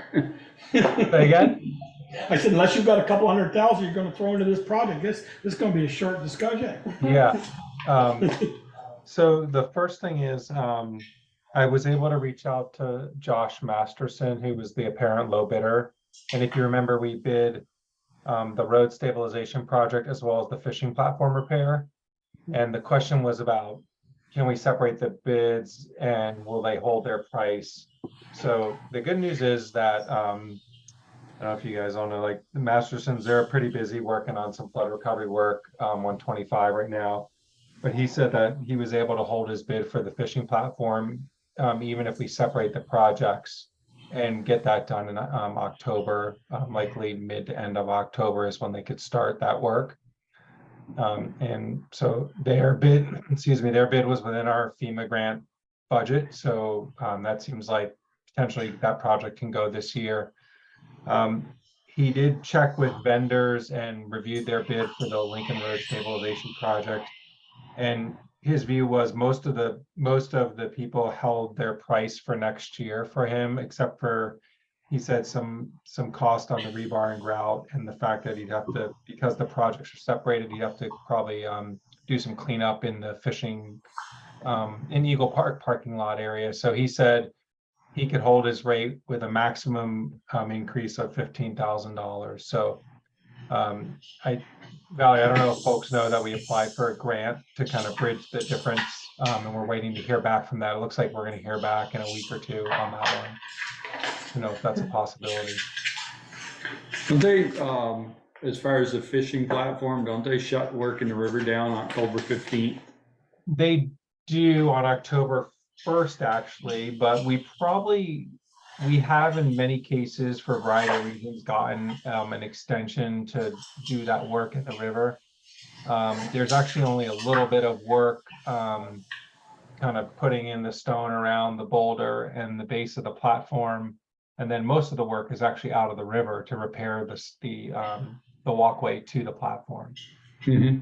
So I think we could likely get an extension for that, through November. We've actually done a lot of in-river work under a variety of circumstances in November.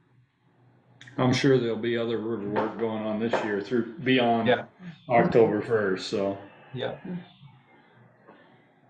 And so one reason for asking Masterson to hold their price into next year, so that we can continue to hunt down more funds to bridge the gap.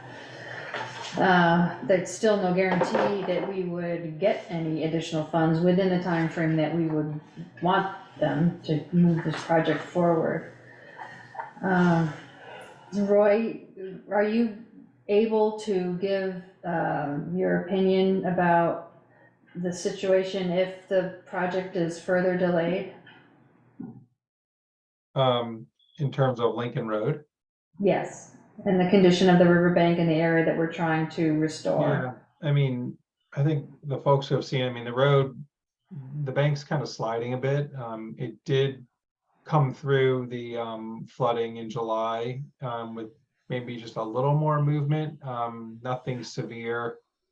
But, you know, honestly, it could be a matter of time before you start to get some more failure on the road embankment. So,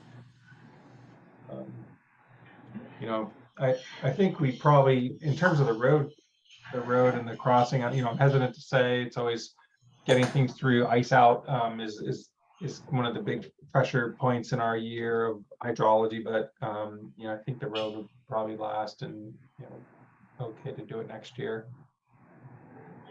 What happens if we, you know, for some reason we get even more rain, more flooding, and it takes it out even more? Would it be then again available for additional FEMA funds? Well, I was gonna ask that with a follow-up.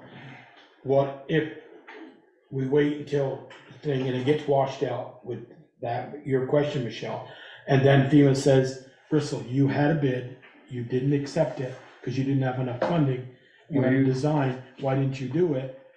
You've got to back up a little bit. You've got to have a disaster declaration Right. before they even consider it. So Well, what if it gone out July 10th and they said, you have a design ready to go, but you opted not to do it, and now we're not gonna build that road back for you and give you FEMA money, because could that happen? Right. Well, I actually think if the road had, you know, eroded a little more, and we have our counties, most of our counties have a disaster declaration, you know, there's probably more opportunity to have bridge funding from FEMA, right? Remember, VTrans is funding this work, and it's not like you opted to not accept the bids. We just didn't, the bids came in high for the kind of work, the more permanent repair we want to do. So I think there's a pretty good story that we're trying to do a more, you know, repair that's going to last longer. And that's kind of why we need some extra funding to bridge the gap here. And then would it be feasible to ask FEMA if you figure we lost a little bit more to cover what we lost? I understand they're not gonna cover the whole project because there was already a loss there, but is there any chance that, and probably a question you can't even answer, but is there any chance they might consider covering some of it just to mitigate the further damage?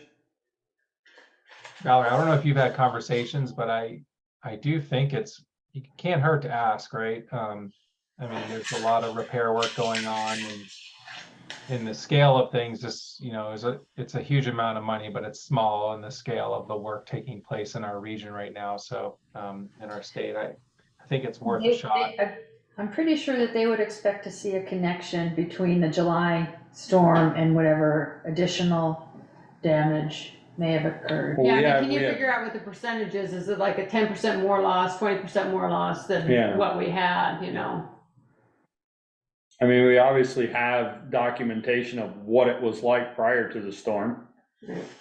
Yeah, I mean, we've looked at it in detail. We could go out there and really maybe run another survey section and try to show that there's been a little more road section loss and some adjustment. We have a lot of photos. We could photo document what we see, and then we could try to write a memo and make a case for that. Well, I wonder if we should ask them before you go to all the trouble of going out there and spending more time, Right. if it's even a possibility. I mean, they may at this point say, no, we got way too many other Eric, fires to burn. you're gonna be meeting with Jim Coda tomorrow and about this question about FEMA eligibility, I think, for Briggs Hill, which is right in that area. So I wonder if you'd be able to explore that question with him for this project. I can, yeah. Yeah, and show him even possibly while you're all there. Okay. And it can't hurt to ask. No. And if if it's possible that we can get $100,000 out of them, we're that much closer. Yeah. Steve, or excuse me, Roy, you were saying that if they held their price, they'd have to have a $15,000 increase till next spring. Yeah, Being the bids were basically so tight, it's less than 0.25% they were off from the next bidder. Would the next bidder hold it at that price there and without a $15,000 increase? yeah. Was that offered to the second bidder? You know, it wasn't. It feels like if we go down that path, like it just feels like we have an apparent low bidder, had really good references. Yeah. We're undermining. Oh, I'm sorry. Michelle? No, I was just making a comment that what you're saying is we're undermining the relationship we have with the low bidder.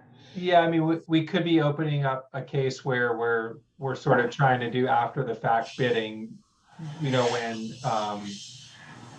you know, if they knew that they could be like, oh, we'll be like 10,000 more, you know, then it can kind of go back and forth. I guess I'm not exactly sure. Because it's like, it's a little different than value engineering, right? Because we're asking them, you know, if they can hold their price for next year. I mean, I guess we could be allowed to ask the second bidder if they would hold their price till next year, which in effect would change the order of the bid, but I guess I'm inclined. I thought in an email exchange from last week, you actually did put that question out there, and I thought at least one of them said that they would not be able to hold their prices. Yeah, they both sort of said they would have to sort of think about it and get back to us, and right now only Masterson's has gotten back to us. So- Okay, then it was proposed to the second lowest bidder. That's all I was. Yeah, I'm pretty sure the question was put out there. So if I understand this right, Masterson's willing to do the fishing platform separate from this, but hold this until next year with the $15,000, whatever. So are we gonna have them move forward with the fishing platform? And to clarify, Roy, initially, Masterson thought that because they had envisioned doing the platform in At the same conjunction time. with the Lincoln Road, that the mobilization cost was slightly discounted. And if that's going to be separated, do we still have that on the table to reconsider their mobilization expense? So they agreed to hold everything the same for the fishing platform. Wow.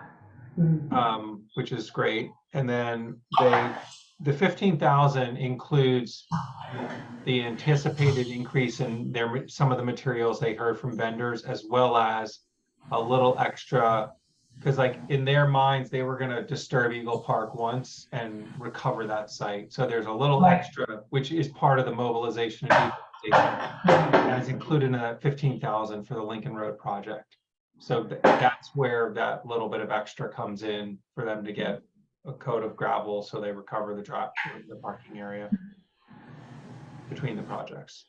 And do you know if that 15,000 was proposed or put on the table as a lump sum or not to exceed or an estimate, or how was that framed? I believe his quote was, "That's a high limit, not to exceed." Okay. And even if that does get added, it's still well within the budget for the project. Again, that's for the Lincoln Road project. Oh, that's right. That's part of They're already over budget. Right. Thanks. I was a little mixed up there. Thanks.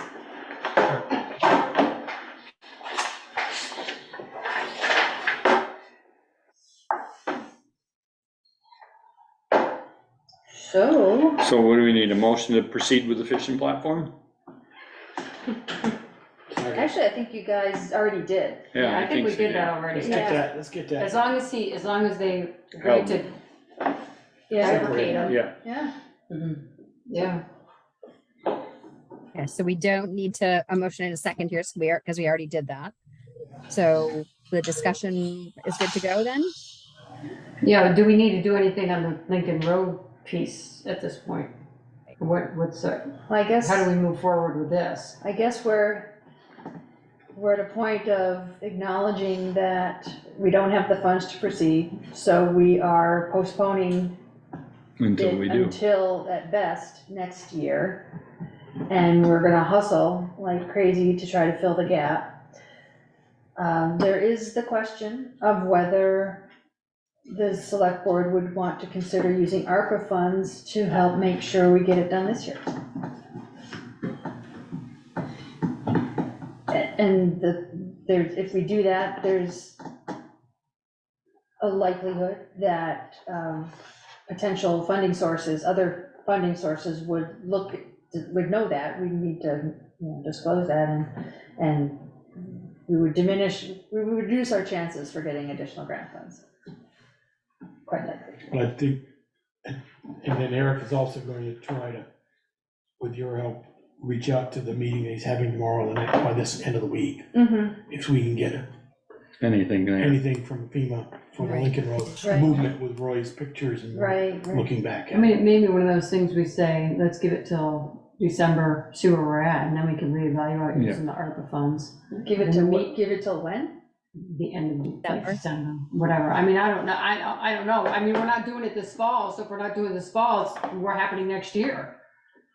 Right? Well, Yeah, unless the so there's- select board makes a decision tonight to use the ARPA fund. But that's what I'm saying. We're No, I without, don't wanna, I would rather look for other avenues to Right. fund it and put it off till next year, cause if we can get, and continue to use the ARPA money for what we had intended to use it for. And also knowing that we have a grant writer on staff now who can maybe perhaps help us find some of those funds. At least know if we can leverage other funds for it, and maybe we still have to use some, but we don't have to use nearly as much. That's a big chunk of that money it does help. That's almost a It does, picture of what we have left. Yeah. it does help everybody, but, well, it No, doesn't help. everybody. It doesn't help. Well, Yeah. yes and no. Yes and no. Roy, did you have a comment? Yeah, I just wanted to remind everyone, like, we were told, I think, August 25th, we'll hear about the Resilient Communities grant.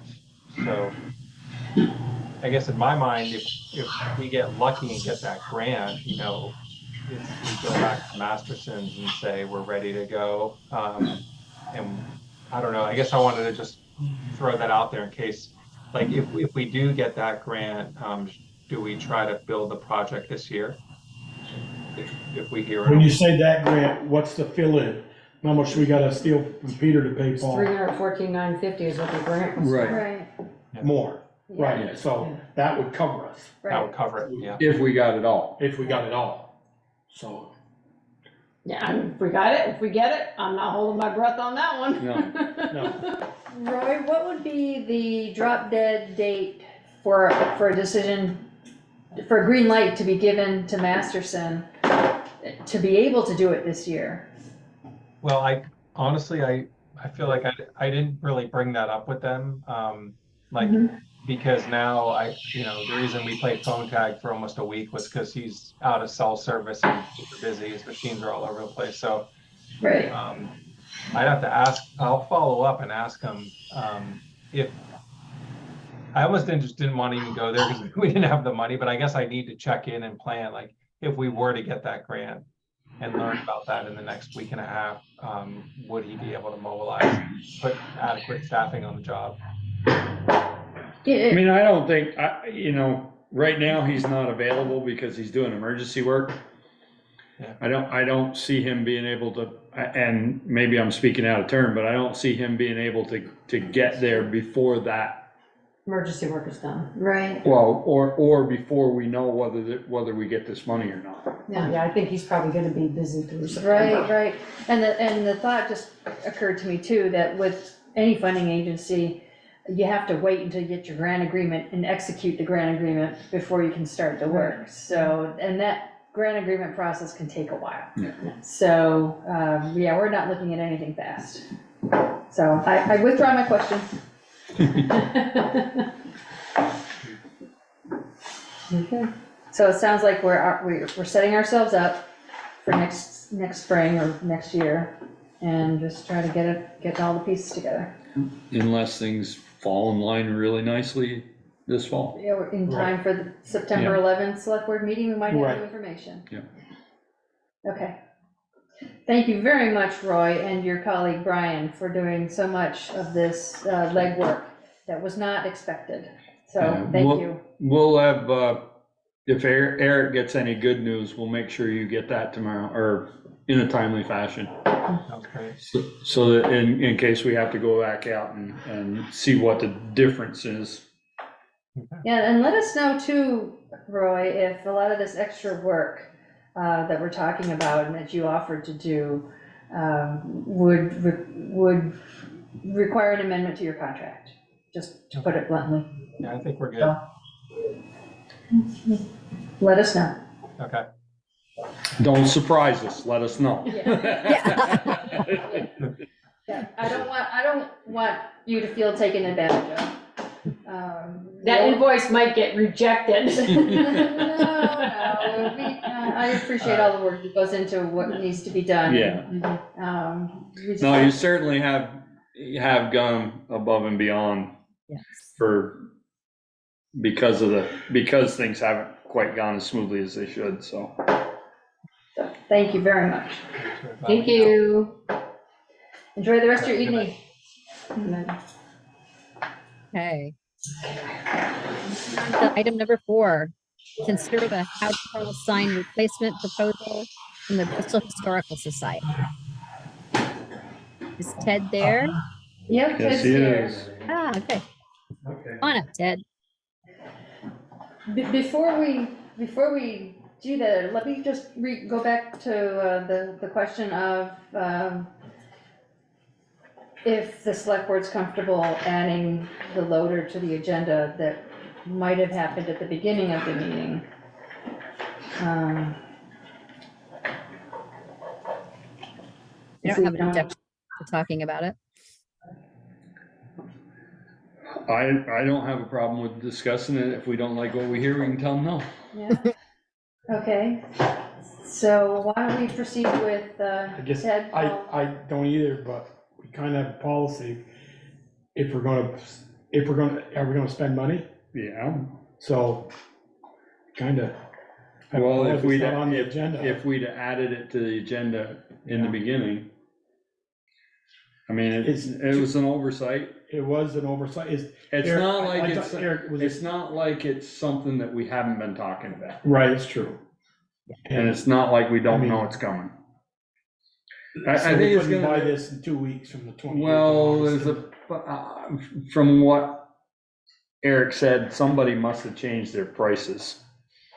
Okay. So I think we need to at least hear him. Okay, I'm willing to hear him, yeah. Okay. Alrighty. All right, thanks. We'll Hi, put him Ted. under 12A. Hi. Yeah, we didn't decide where we were putting him. Oh, let's just, yep. Where do you want to put where would you suggest? 6A. There's nobody here from, is there anybody here from Turning Point? I don't think so. So we could put him 5A. Okay. 5A.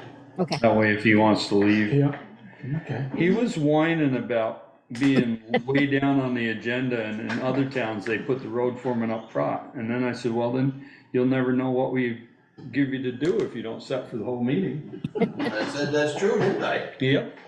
Okay. Okay. Ted, right. sorry. All right. Now the problem.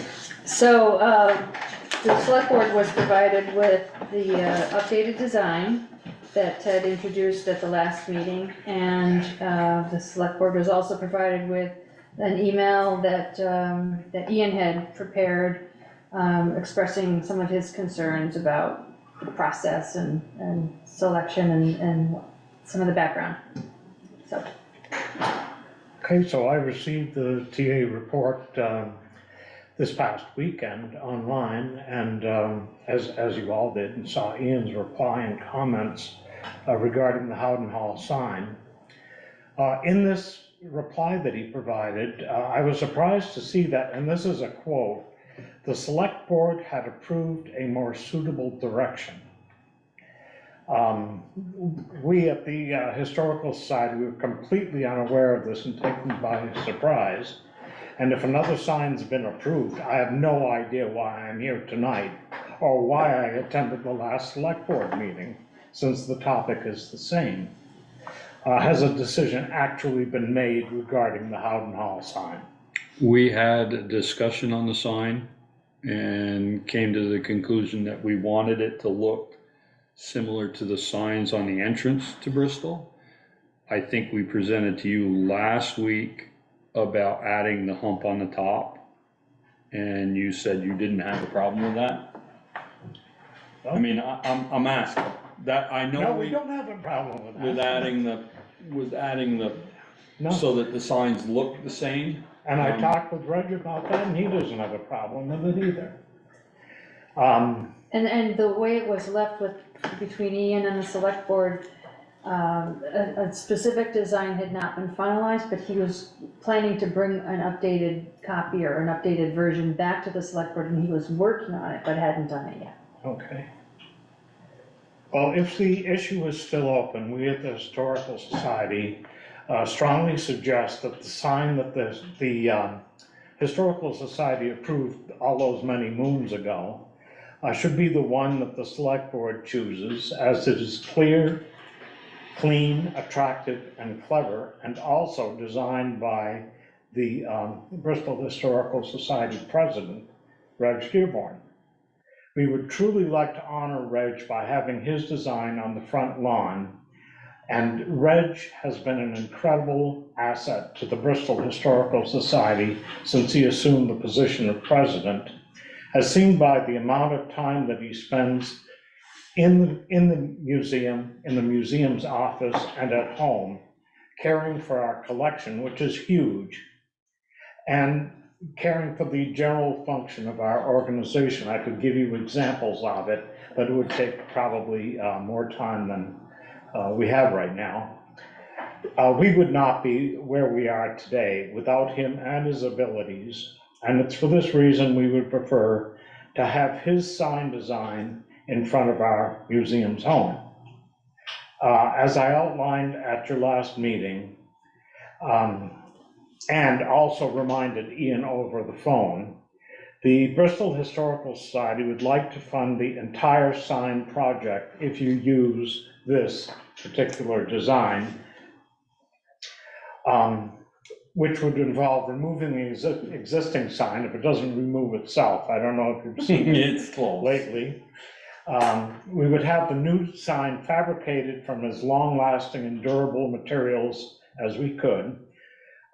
Install the new sign after renovating and remodeling the posts that are on the front lawn, because they're looking pretty rough. Provide any other structures that might be necessary to support the sign. Replace the finials on top of the posts, which are split and missing some chunks. And we would also like to be responsible for all future maintenance of this assembly. Reg is an extremely thorough and careful individual. And this would be a small thank you for the amount of effort that he puts into supporting and running our historical society. We at the Bristol Historical Society feels he is very deserving of this honor, and we hope that you feel that way too. Thank you. Thanks, Ted. So I will tell you what Ian's concerns are, just so it's fresh in everybody's mind. He wanted the sign to remain consistent with what we had with the, in the design. And his other concern was that I want to word it right. I don't want to use. Graphic? I know He said it's busy in the background. Right, but with the picture in the background, they're finding it hard to see the lettering for what's there. Mhm. It's distracting from that. But there was also, he said, concerns about the longevity with the picture in the back. So I don't know did you talk to somebody about Yes. putting it together? Yes. So what do they say? Are they? It's not a problem. It's not a problem till it is, like anything, right? And as far as the arch over the top of the sign, the town hall sign isn't like that. I know, and the rec club sign The- isn't like the that. rec club The rec sign club isn't sign. like But the rec that. club is Rec The club right. is library not sign our is like, control. you look all around and, I mean, the arch is not a big deal. Well, the arch is already We on can there right certainly now, put, right? huh? The current one has the arch on it. If you look out here where it says town hall, it is a. No, square no, I'm sign. talking about the Howden Hall sign. That arch. that Yeah, currently that's has got a- a, that that's has got an arch on if it. you can make it out. Yeah. Here, I Yeah. think, yeah, I mean, I think the point he was trying to make is we're trying to move toward something that's more consistent throughout the town. I don't think it was to say everything is that way now, Ted. I think that's what, if I haven't been at the last couple of meetings because of illness and whatnot, but I believe that was the concern. But it sounds like you're open to having the same sort of shape anyway, so that doesn't feel like that's a big problem at this point. that's not a big deal. I come out But like, we would like to say thank you to Reg by using his design. I like the background. I really. I do too. And it's not that vastly different from the one out here. Other, you know, like I said, like Michelle said, Ian's concern is that the, So can I ask something, Ted? What if you put the hump in it, whatever, will you still be able to put something up here? I just don't want it to put that square and then leave that little spot blank. Could put Kind of like the something way up. we Yeah, have I mean, the town yeah. signs. Well, Something there. why not? Looking at this photograph Can and I all see your the, sign, Ted? Huh? Or can I see the one that's down there? You can hand that to me. Here. Thank you. and all the smudgy stuff on the signs. Smudgy from- stuff? Smudgy stuff from peeling paint and whatnot. It almost looks like there's an image on there now. yeah, it does. I mean, obviously it's not, but it does. Yeah, That like, whole like thing's a been up sepia there too photo or long. something. When was Howden Hall established? Do we have a date? Howden Hall, when was it Reg could established? tell you, But, no, I'm just thinking, can you put up there that and then put established whatever? Yeah, up in the Just, arch. I'm just, isn't that what our town sign says, establish something? Yeah, that was Welcome something that to was discussed at the Bristol. previous meeting. Yeah, we I could think do I mean, that might be nice to have that information on there. instead of the little design or, Or put the little design with the staff, and then right under that established, if you know, something I that's I not don't think you too wanna out of. get too busy. yeah. Well, that's what I'm saying, I don't want Yeah. too much in there. EST. I don't have the 18 town, letters. the town logo. I mean, the only thing I would So- recommend is Photoshop out the little shed in the back, you know, but, I mean, you see there's a little shed in the back there in the corner. My picture does there, Oh, yeah. Oh, yeah, you know, yeah. we could- Yeah, I mean, it's a picture is what it is. Right.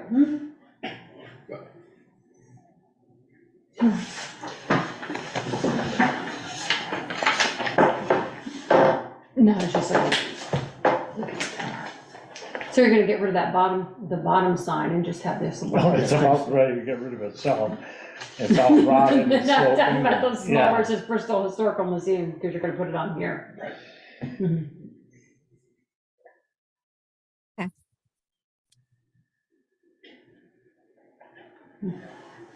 Any other I mean, questions for Ted or? I don't know who did I don't know who you've talked to. I don't know who actually physically built the other sign for us. This sign? No, No, the town of Bristol The signs. town of Bristol I think sign. that was in Ian's email. I think he referenced I tried to the find it. Oh, we makers. have somebody online. I was just thinking the same material and the, Use the same Yeah. person who created those signs. I don't know that I can. I'll make a motion that we go with this picture minus the little shed, Minus the shed with an arch over it. and the date. The date up this EST and the date up on the top and the arch and go for it. That's my motion. so to make the sign look like Look like the ones. entrance sign. For the entrance. See, with this being the background, the secondary, the photo of what I see here with an arch, like the town signs, with the photo. Like I said, cut out the little shed, they can do that in a heartbeat. Does it? A question for you, Ted. I mean, obviously, I like the way it looks, but do you need a picture of the building on the sign when building is Building's right right there. I think it's real nice. I mean, And so does the rest of the Historical Society. I just wonder if, because it does get busy. Maybe take the tree out bigger. That would not busy it up as much. But, I think taking that tree out might be a little harder than that. yeah, it could be.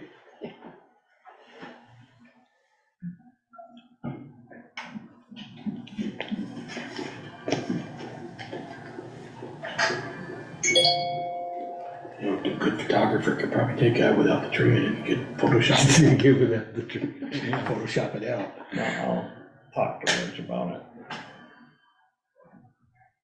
And then we take out, show the building and not the bush there and the tree and the little shed in the back, just the top.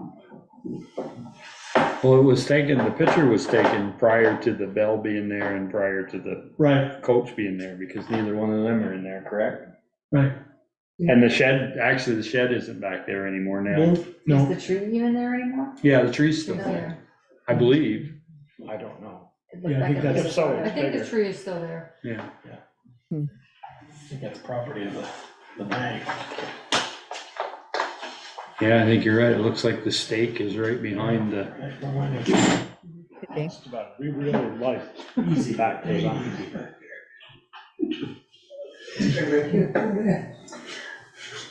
So we have a motion on the floor. I don't think it's been seconded. So the town isn't paying for this sign? No. No, well, that's, if we go with this sign, the town will not pay for this Right. sign. Right. The Historical Society has offered to pay for it Oh, I thought he and said, put it up. I thought he said the Historical Society willing to take over all the cost of the maintenance of He it. did. Yeah, he did. They would pay No. and install the sign. oh, the building? The building cost. I'm trying to get that. Nice try. Get that in a minute. Yeah. You gotta amend your motion there.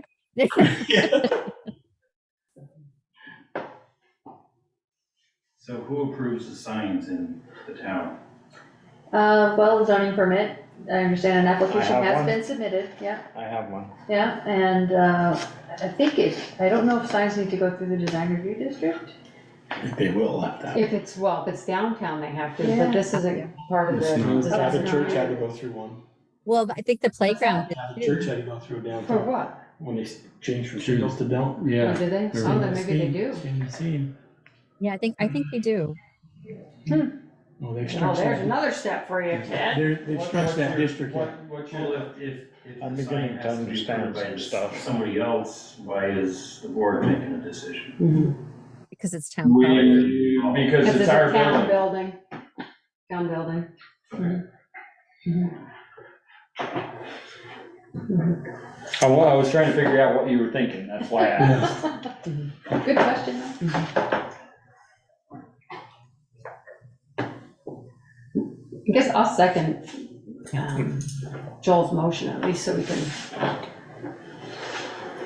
So the motion was to, okay, the sign minus the little shed, and what else? With the arch, Oh, with and then put the what year it was established. The year that.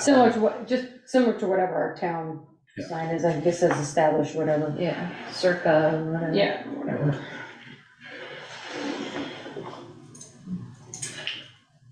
That it? Well, there's a vote. Yep. So all those in favor? I'm still thinking. Yeah, we're still at discussion stage, Darla. Okay. Do you need? Sorry, more no, time? I had a distraction, so I thought you were asking me to call for the vote. I apologize. No, I mean, I like the sign. I do think it's a little bit busy. I agree. I mean, Um, that's, I don't. and the no building is right disrespect there. to Reg at all. Yeah. You know, Right. I mean, you got the building sitting right behind the sign.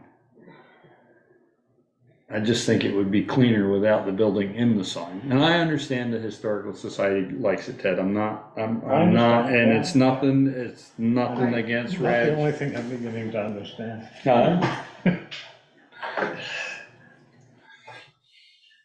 I think, honestly, I get what you guys are saying, but I wish we had Photoshop here. We could take out everything except the letters. I think it's too plain. too plain. Well, why is that any different than the welcome to Bristol signs? Right. The mountain back. Well, It's Ian, got- Ian had been It's working got the on mountains in the something. back. Same with the one at Heinsberg Commerce Park, it says, have you been by that one? You can blame that one on me. We took the same design as the towns coming into town, and we made that one, that was a deciding vote on that one when we voted for that one. And Voted for which one? the one at Heinsberg Commerce Park, you should go into the mobile and down the park. And it was too plain, when we just put Heinsberg Commerce Park on it. To me, I think it would be too plain with no, Actually, the sign, the town signs do have the mountains in the background. Mhm. Some form of graphic. Yeah. Yeah. I think a good Photoshop. Okay, well, I was sent here To take, to present this as it is and try to get it approved.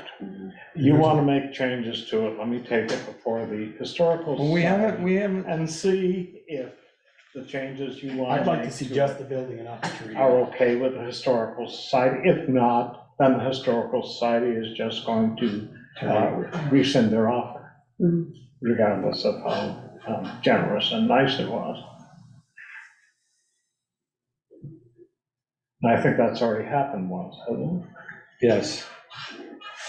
And that's why we're Where we're at. where we're at, because Yeah. now we Yeah. Right, because the Historical Society did withdraw the offer, so Ian picked it up and was moving forward. Because we had already talked about Right. it needing to be fixed and Right, redone. right. I personally think if you guys saw that with just the building and Houghton Hall Community Center, just the lettering, and try to chop out the tree, just as the day they took it, before they planted anything, when they finished painting it, so to speak, I think you'd see the finish line all the way to the back, wouldn't be hit by the tree or anything. I think you'd say, that looks really nice. You wouldn't see the telephone pole there, your Photoshop guy could take that all out and just have the picture of the building. I think it would look really nice. That might have, how you really Photoshop that stuff out and. Still have the building in there? well, they can do it. I know. They do Yeah. some pretty fancy stuff. Amazes me. It's beyond my skill set, that's for sure. Well, I'm beginning to understand why Roger was irritated. Reg never came to us. No, he didn't. Well, he's been talking, I don't know who he talked to. He didn't come to Come us. on, Ted, you've been on this board, you know. Yeah. You know how much fun it is. Also. well, there's a motion and a second on the floor. Am I? So what we're asking Ted for now is to make some changes to this, and he's offered to bring it back to the Historical Society. Is that where we want to leave it for this evening and see if they're open to making those changes and just having the building as the background? Okay, I need some specific instructions, because I'm. Yes, you do. Real tired of fooling around with this thing. No, I Well, we understand. definitely want the arch and the established. I understand that. And I definitely want the building in the back.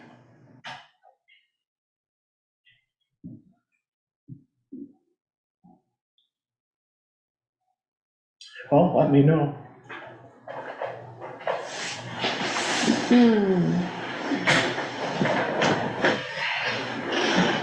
Good evening. Look here, no change. Somebody gonna get Ted No, I think. I- specifics? Well, didn't we, I'm sorry, I thought I was being somewhat clear when I said, what I was asking the group was, or are we asking just to have the building in the background and not have the other items, correct?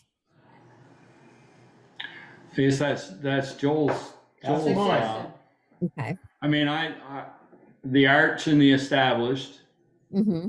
is, Unanimous. yeah. I think you see that side by side with the Houghton Hall Community Center with a picture behind it. And I think nothing behind it is too plain for me.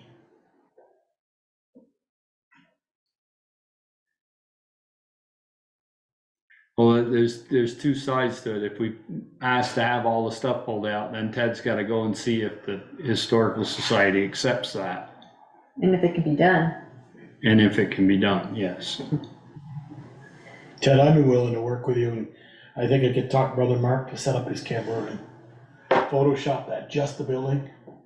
And he can do that, he can take out things, and if you wanna, I can get you a picture of it later. He's out this week. Well, was one of your Let me run objectives? it by the Historical Society first, because this is the one they like. Okay, Don't do all the work and then Okay. find out Yeah, that that's fine. they don't wanna do it. Right. Yeah. And this photo is historic, it's a historic. photo Historic From photo. way back. Yes. Right. yeah, the new one's gonna show the ramp. Yeah, it's gonna Right, show you don't all want the, all that yeah. stuff. If you had that picture, somebody could probably say I can do that. Well, Who knows let's, where that let's let Ted go back and ask. Okay. And see what they say. But I So, do need to know what you want Right. before I can talk to the Historical Society about their opinion. Darla, you're the only one that really hasn't weighed in. Well, no, well, actually I have. What I said was I would like to see the mock. I'd like to know if they would be open to having just the building as the background of the sign. So I would be open to that. I think it's a fair compromise. I don't think either side is gonna have 100% what they want here. And I think just having the building in the background, asking for the arch and the established by, which would tie it to the other town signs. I think it's a fair compromise. Yeah, and I think it would be, I think the tree is what really makes it busy. Agreed. And again, no disrespect to Reg in any way, shape, or form. We No, all no, no. understand. We all understand the tree- work he's done and want to honor him in some way. And I think, I think this is a decent compromise. To me, why So so the arch was established and just the building in the background. do away with the telephone pole and the tree, so you show the beautiful building. And the trees on the trees and the shed on the other side, Correct. just the building. Yep. I could live with that. Is that clear to you, Ted? Is that good? I need it in writing. Okay. Okay, Ron. Do we want, do we I'm done. want to vote to approve that, so if he gets Yep. it, he knows? Yep. Just soon. yeah, that's what. Okay, I'll redo my motion to accept the arch with established in the date it was built on the top, with just the building in the background, with no trees and telephone pole and. Just the shed, building. It's pretty Just the simple. And the building, dead trees in the background? and the dead trees in the background to be photoshopped out. No, I think this is fall, isn't it? Bet it's fall, yeah. Well, It looks like it's fall. dead is dead. Yeah, the front one has leaves on it. Yeah, but they're not a lot. It looks like they're Yeah. falling off, so. So I changed that motion a little bit, Michelle, so you. I'll can just- second. Okay, so all those in favor? Aye. Aye. All right, Okay. thank you. You have to send him that Yeah, now. and I think So that you was, know. I do think that was a fair compromise. I do think that Ian's not gonna be happy with it either. I'm gonna be happy with it. But- I agree. Well, I mean, Well, I think we They have to went- meet folks halfway sometimes. yes. Thank you, Carl. Darrell. And I Yeah. think Ian comes at it, he's a graphic designer. He comes at it from a very different place than the rest of us do, Mhm. And I get it. I totally get what he's saying. Anyway, I think All it's- right. okay. Well, we've given them something to chew on. If they don't like it, then we'll be starting over anyway. Back in our court. So are we doing the loader now or? No, Bye. Porter. Porter's been hanging on Oh, patiently. Porter, yes. Well, it ain't like Eric's not here.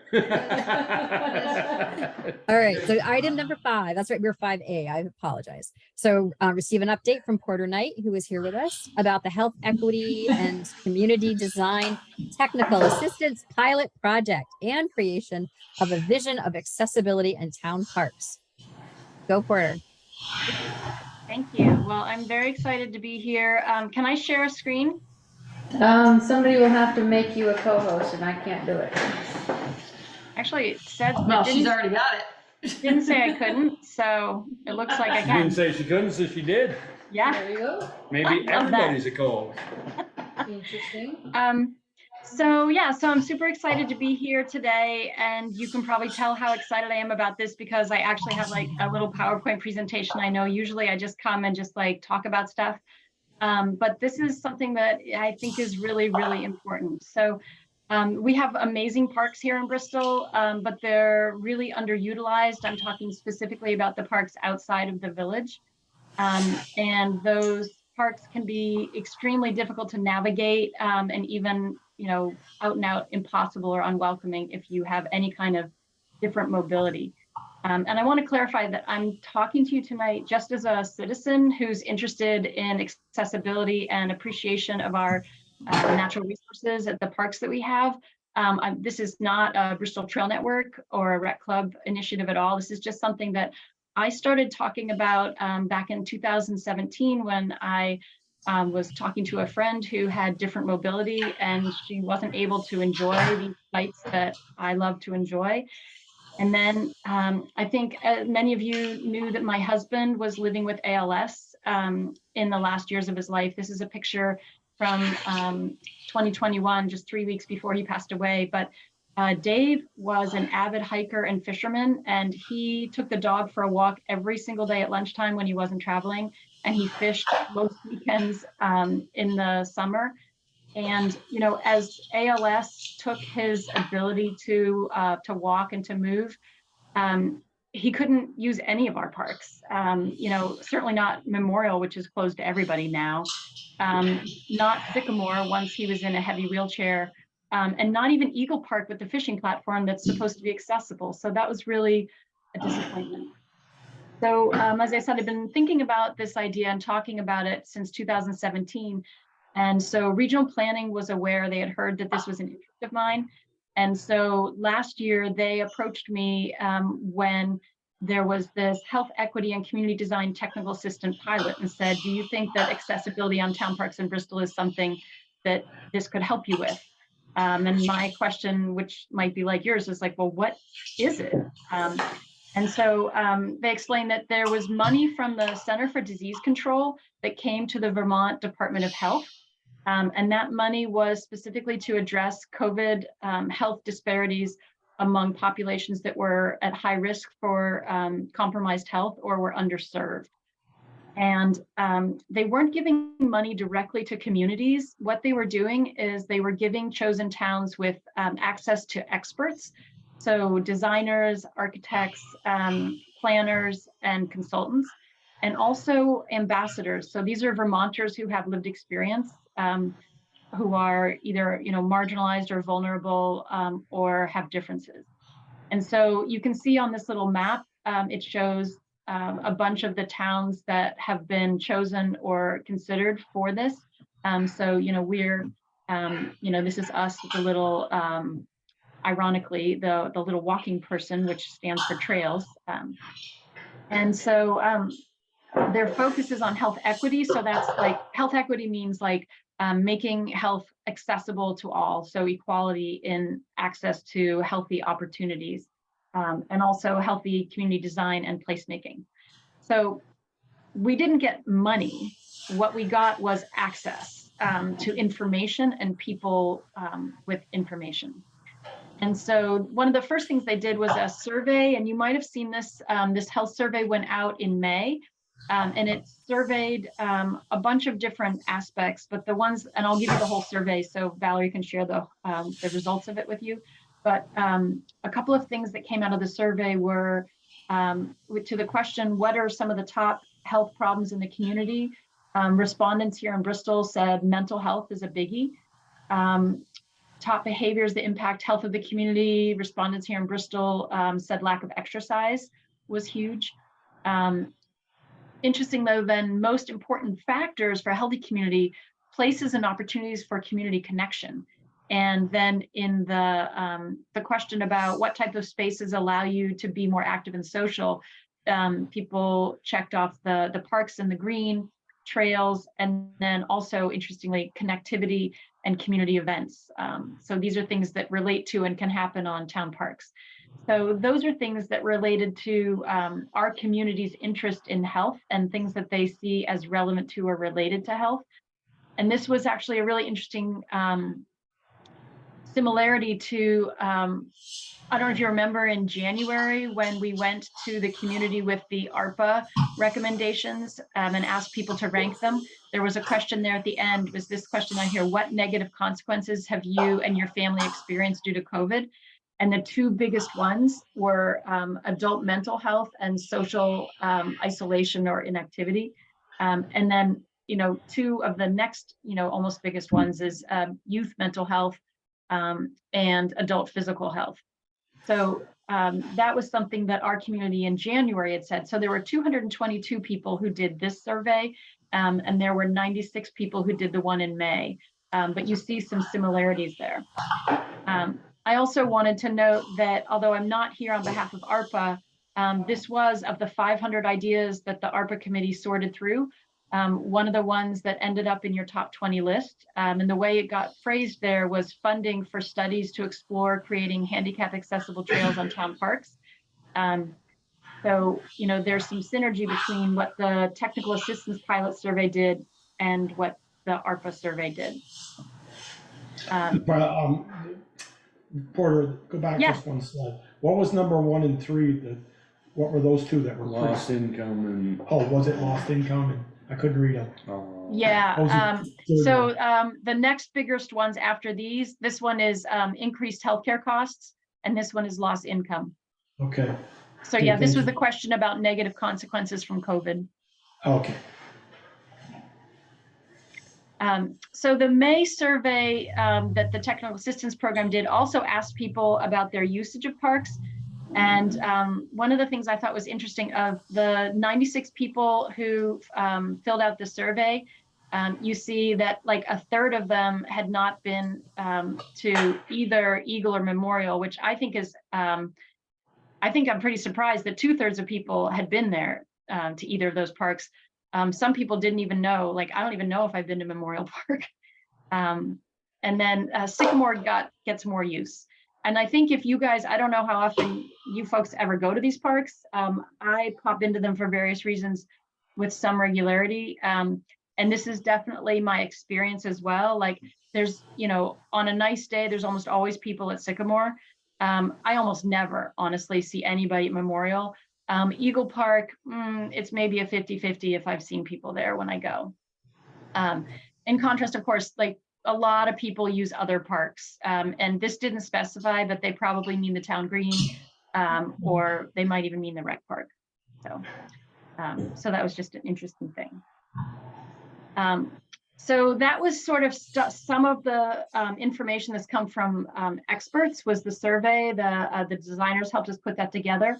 There have been 3 ambassadors, Vermont citizens, who have been helping with this project. One of them is Jackie. She's the person you see here in the wheelchair. And Jackie came and went with me to all 3 of the parks. And this is her looking with dismay at the access to the fishing platform. So I know that that's on your list to get fixed, because, it's a cruel irony that you have an accessible platform, but you can't get to it. But even the rest of the park is pretty inaccessible. So Jackie has a super lightweight wheelchair and a super buff husband. So he actually turned her backwards and rolled her backwards down a very steep incline to get to this grassy area of Eagle Park. And then, she and he were able to wheel her around some. At Sycamore, though, it was hard for her to get from the grassy part near the parking lot down to the bigger grassy parts. She did try to go through the path along the river a little bit, but that became impassable. And then at Memorial, she couldn't get past the parking lot. In fact, she noted that she was a little hesitant to get out of her van into the parking lot because of the steep slope and grade of the parking lot itself at Memorial. The next thing that the consultants were able to do for us is to create a vision. And this is one of the things that I was most excited about, is what would it look like if we had, accessibility? And so they said, you pick one, we're not going to do a visual for all three. So I picked Eagle. Because we already have the fishing platform there, and you guys are already committed to improving the access to the fishing platform. So hopefully that will be, a functioning site soon. But wouldn't it be nice if people were able to not just get to the fishing platform, but could actually go into the park itself and enjoy a picnic with their family, and go for a walk on a path with other members of their family or their group. And so they created some visuals for us.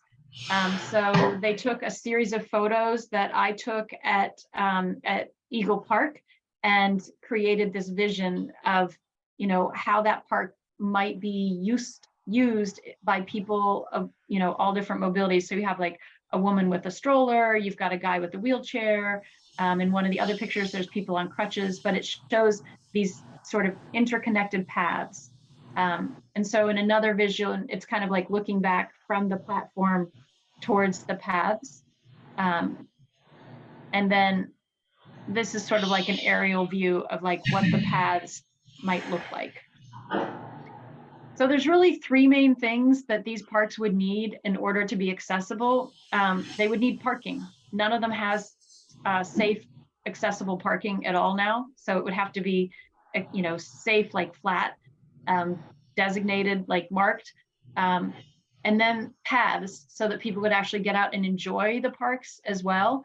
And then the third would be signage, that, the parks have various signage, but having something consistent that indicates that they're a park and what types of uses could be at the park. So it's just a vision that I would love to move forward with. And so sort of where we are today is that I'm here with you. But as I said, I had this idea sort of in 2017. We got selected for the technical assistance pilot. They did the community health survey and they created these concept visuals. So I'm here today to share that with you. And what I would love is a commitment from the select board to move forward with the idea of having more accessible recreation, truly accessible access to at least those three parks, Eagle, Memorial, and Sycamore. And then to have you approve us pursuing, some kind of preliminary study. So, what would be our next steps there? That's what the preliminary study would be is, what do we need to do to start moving towards creating something there? The technical assistance pilot project can also help us make a plan for community engagement throughout this whole timeline. And they can also get us started with some draft signage so that we sort of have some templates when we're ready for that. And once we know what a preliminary study might cost, then I would hope that you would be willing to allocate some of the ARPA money for that, since that was one of the recommendations on the ARPA list. So from there, we would go and do the preliminary study, which would then tell us what we needed to create actual, detailed design drawings with an engineer. And then we would want to seek grant money for that. Then we would do the engineering work itself. Then funding for construction would be grant money. And of course, it could be phased in, but this is sort of the bigger picture. So that's what I'm looking for today is just, well, of course, questions that you have sort of is where we are, but then I'm hoping that you'll feel as excited about this as I am and want to have truly accessible parks so that we can increase their use, but also make them available for everybody. And even if you don't have or know someone who has a disability, we're none of us getting younger each day, and our mobilities are going to change as we move forward. And so I hope that you'll see that these parks can be really valuable to all of us Bristolites if we can make them more accessible. Or a quick question, when the design they did for Eagle Park, are you asking for this for all the parks or right now just for Eagle Park? So this study in the plan, is it gonna include funding and cost for all of them versus just the one? Yeah, we only have the concept drawing for Eagle just to get us to this conversation. But yes, I am hoping that we can do the preliminary study and then ultimately write the grant and get engineering plans for all three parks. Even if we ultimately don't build them all at once, I would like this to be part of a cohesive plan and a cohesive effort. I would love to be able to say Bristol is a recreation destination for all people. We are welcoming and inclusive of all people. And, you know, if there's like, oh, Bristol, you can go to one park and you can go about 100 feet. And that's sort of like, really? I'm going to do that? But to say like, yeah, like if you live in Bristol and you use a walker, you can enjoy all three of these parks for an entire afternoon or a day with your family. This is a place you can go. It's not just sort of like a token, like, oh, you can get this little place. It's more like you can really go enjoy this park. So I would love to see us do the preliminary study and the engineering study for all three so that we have that plan in our back pocket.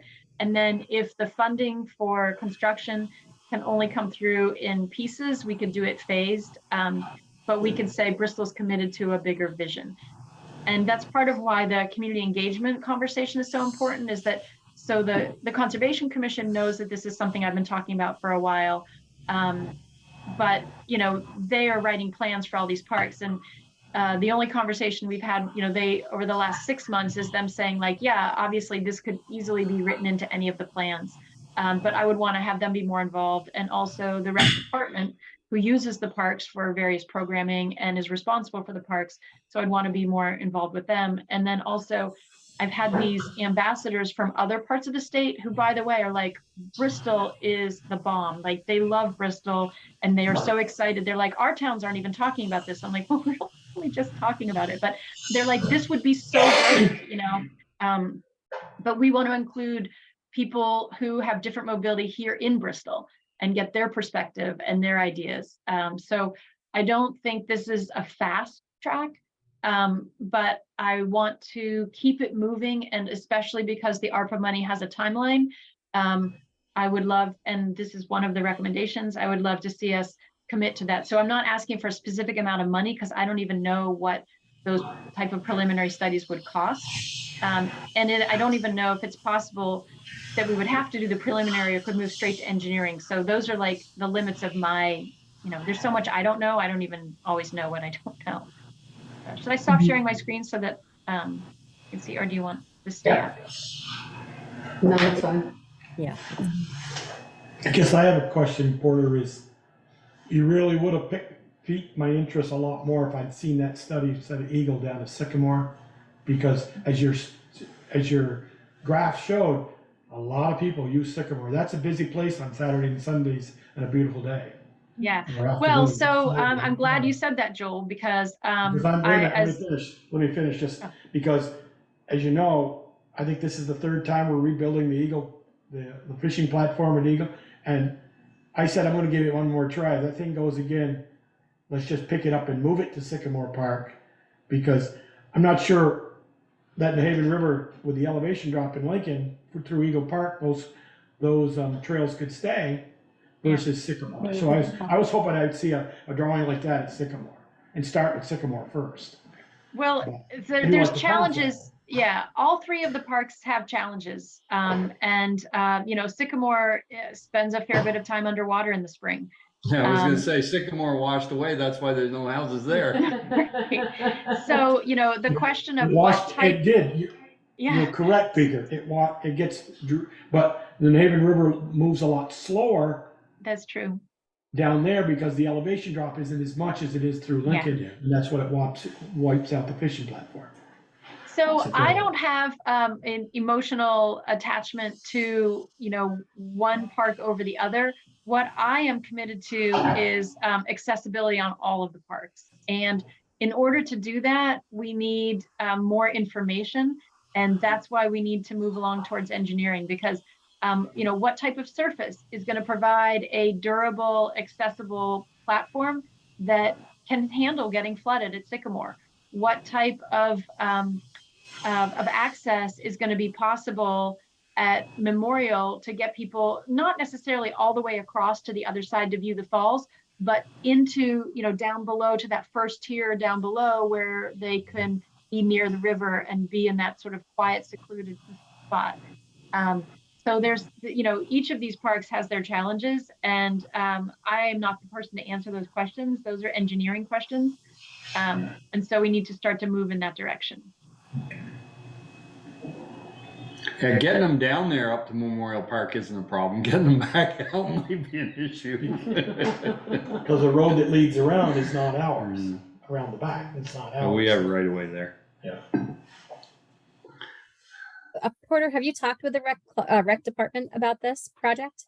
Only to the extent that she knows that I got the technical assistance pilot and that that I've been harping on accessibility for a while. But I haven't showed her this slideshow or those concept drawings yet.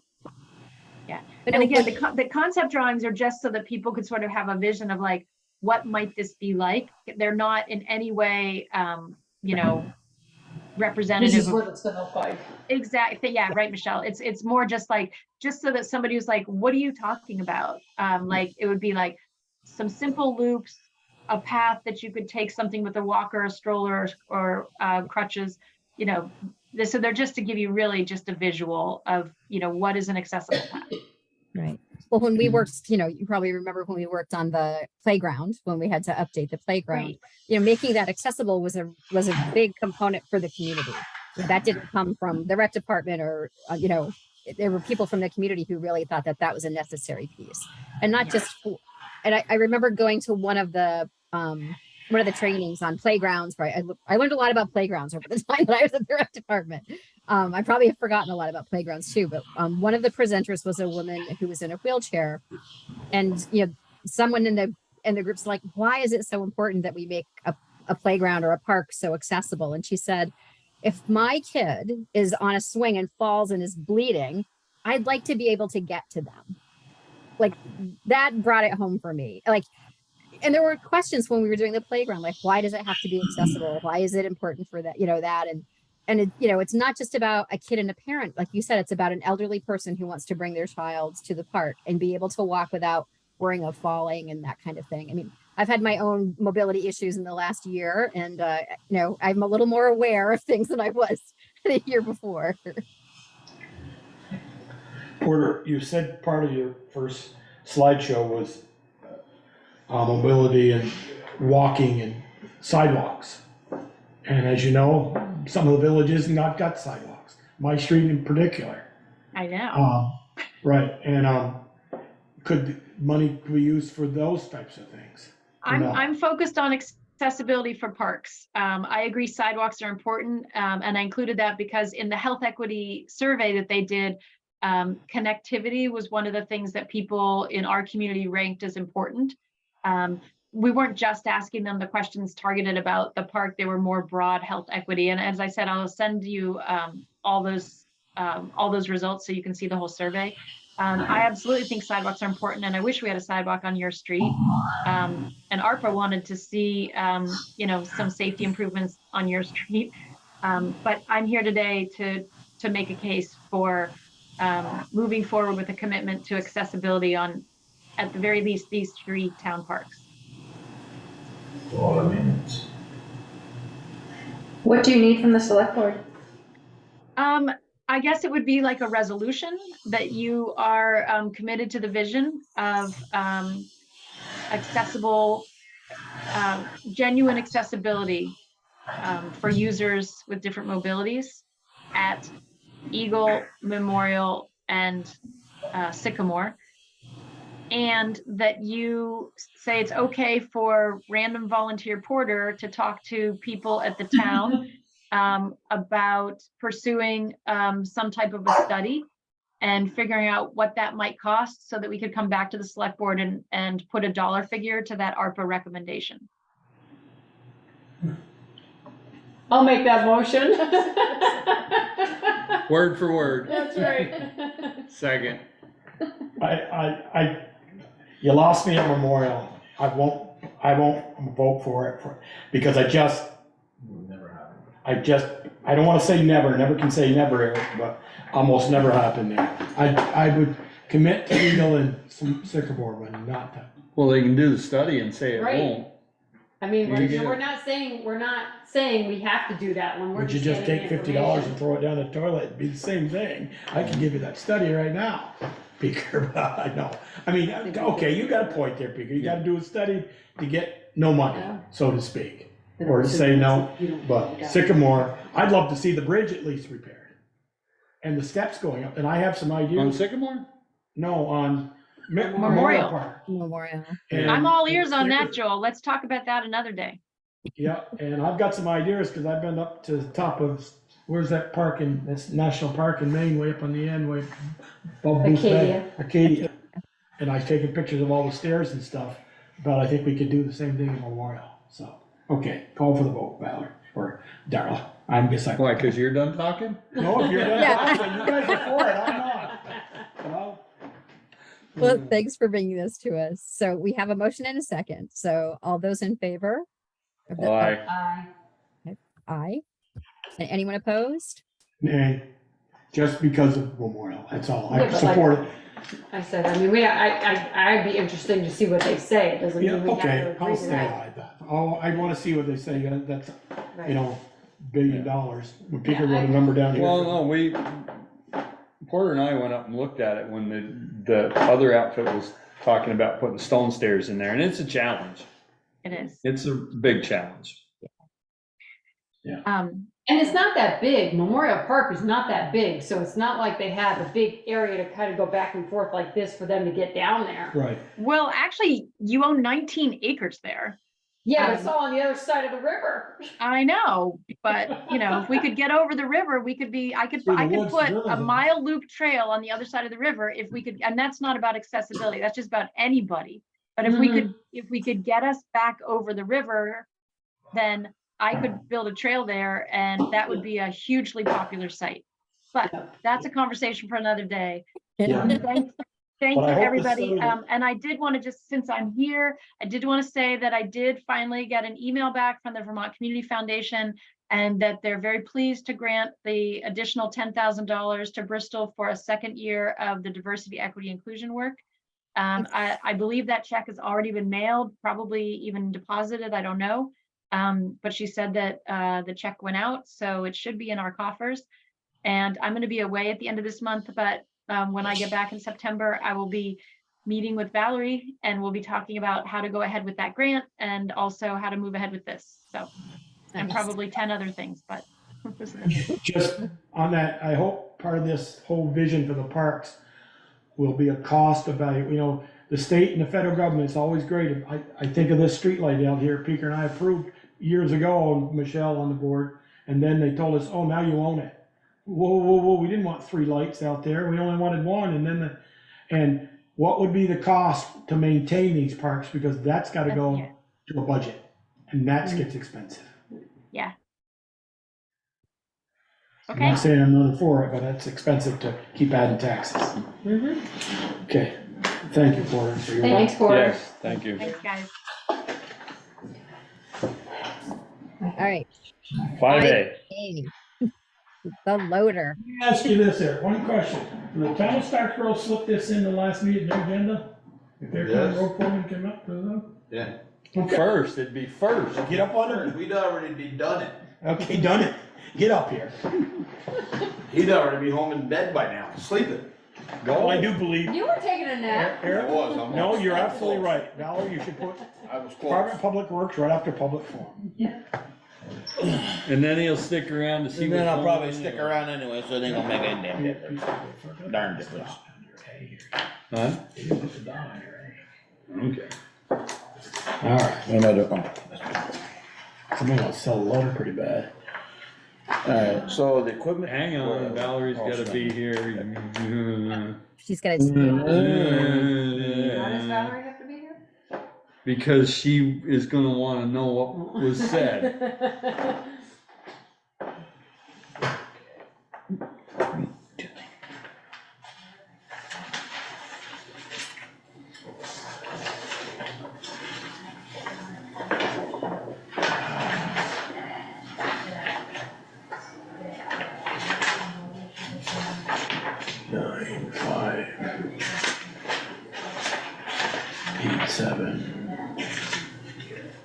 5-6.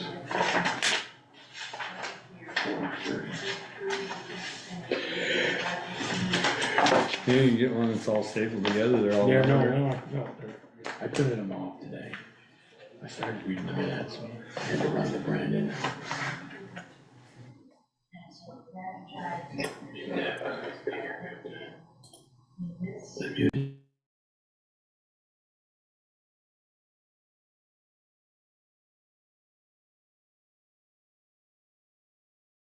Hey, what are you doing?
And we know we're muted.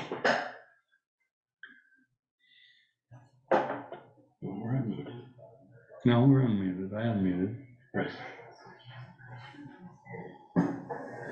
You're unmuted. Yeah, we know. Right. Yeah, we wanted to be muted. We just, we're I was gonna gonna tell say- you, when Valerie comes back in, Eric's just gonna say, thanks for buying a loader and get up and walk out. We'll see how that goes over.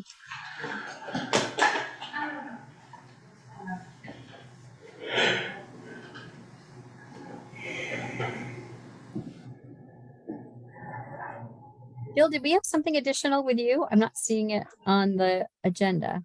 I just didn't want you to No. stay if you didn't have to. I just like to see the select board roundtable to see if they sneak Oh. anything in at the end. Okay. That's why I stay, Jill, because that's what they do to me. See? I don't want to be like remiss to the finite detail. No, no problem. I just didn't want you falling asleep. You know, I know you got plenty of work to do. I am a little comfy, but hey, every 2 weeks, man, I can handle it. Okay.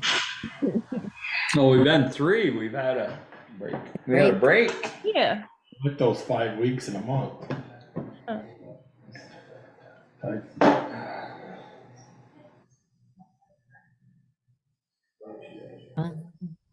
Not Stephen. I don't know. Not Stephen, he's getting out of the excavating business. He bought a big shear. Yep. We got a bunch of equipment down the Pikes to demo.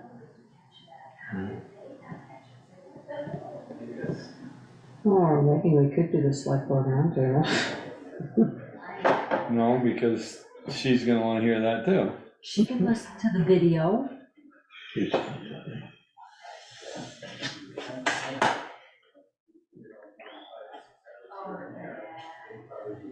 Did you read the minutes, Michelle? Yeah.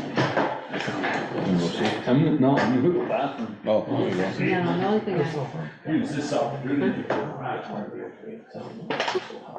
Like 2,000. Santa Claus coming back out again.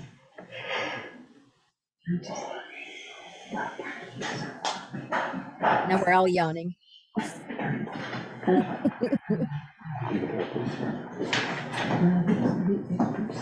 did you decide everything? We bought a Yes. loader. For you? We bought a approved loader. everything. Because Peeker said she's gonna know what's, Gonna what wanna know, has so been why don't said. So we're waiting. Oh, I was gonna tell you, we already adjourned, but. Oh, we're okay. gonna go on with it. And then Peeker went to the bathroom, so then we. Yeah. So what is it that I'm supposed to know? Nothing, we didn't say it, we didn't do anything yet. We didn't do You anything. wanted No, the we information waited. on the loader. I just feel the heat, though. Right, go, Eric. know. What do you got, Eric? Oh, now we gotta wait for Peeker. No, Peeker's gone. Oh, Probably knows already. You and him have probably already decided what we're buying. No, not yet. Well, the equipment committee kind of left it up to Eric to find To the bring most. back to, Did you get a price on a cat? yes. I did. Actually, wasn't that bad. Keep it 2 extra years longer and buy a cat. Huh? Buy a cat. Keep it 2 extra years and buy a cat. You can buy it right now. Okay. Well, it depends if they got one available. That's the other issue. My God, people keep I disappearing. know, we're, Jesus, now Valerie's gone. Okay, let's just start. Yeah. I want to be home before midnight, yeah. and we have executive session. You do? What'd you do that for? We talking about further employment or town corner? Road work? Yeah. Eric's name's on that agenda. It's all right. Okay. So we had I went and got, well, first of all, we got an equipment committee together and I presented him with 3 different prices on 3 different loaders. And then they read through them all the literature and the brochures and stuff, and they wanted me to go back and get a price on a 4th one, which I did.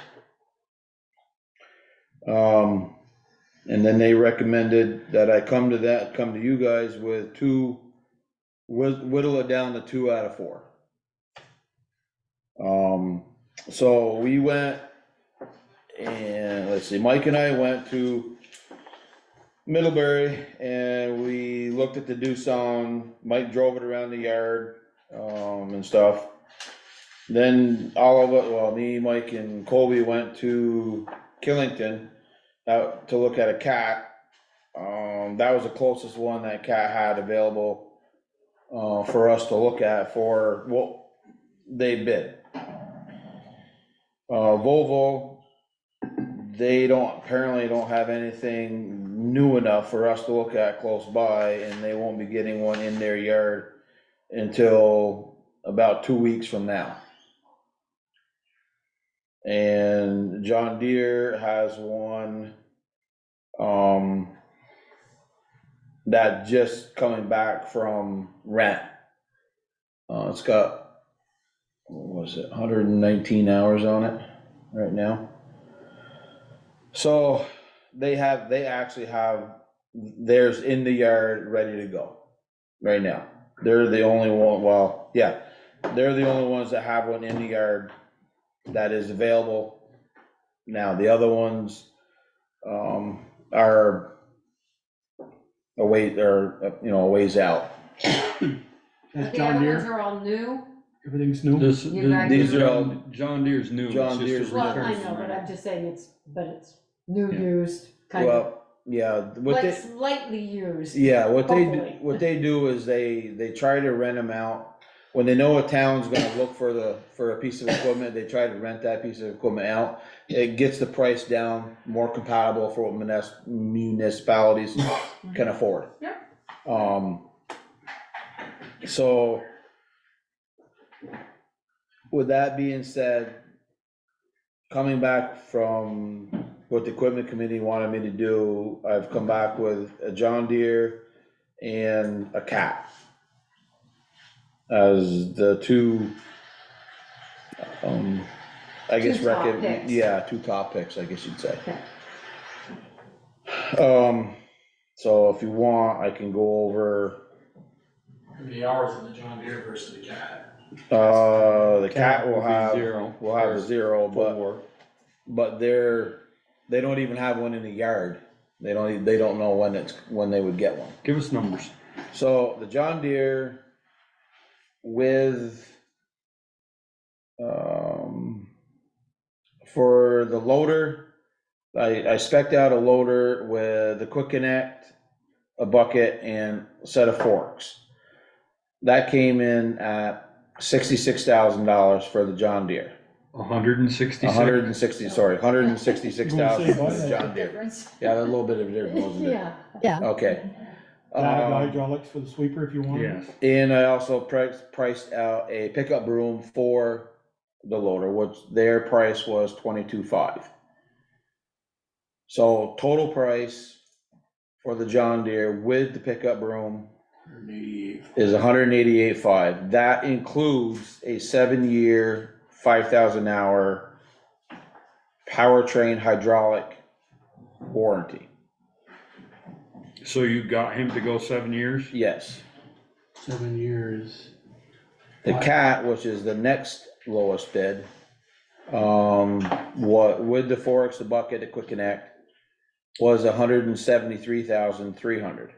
And then their pickup broom was 19,900, so total price of $193,200. Their warranty, which is included, is a 7-year, 3,500 hour warranty. I know the 7 years with the John Deere, but how many hours? For the John Deere? 5,000. 5,000. 5,000, okay.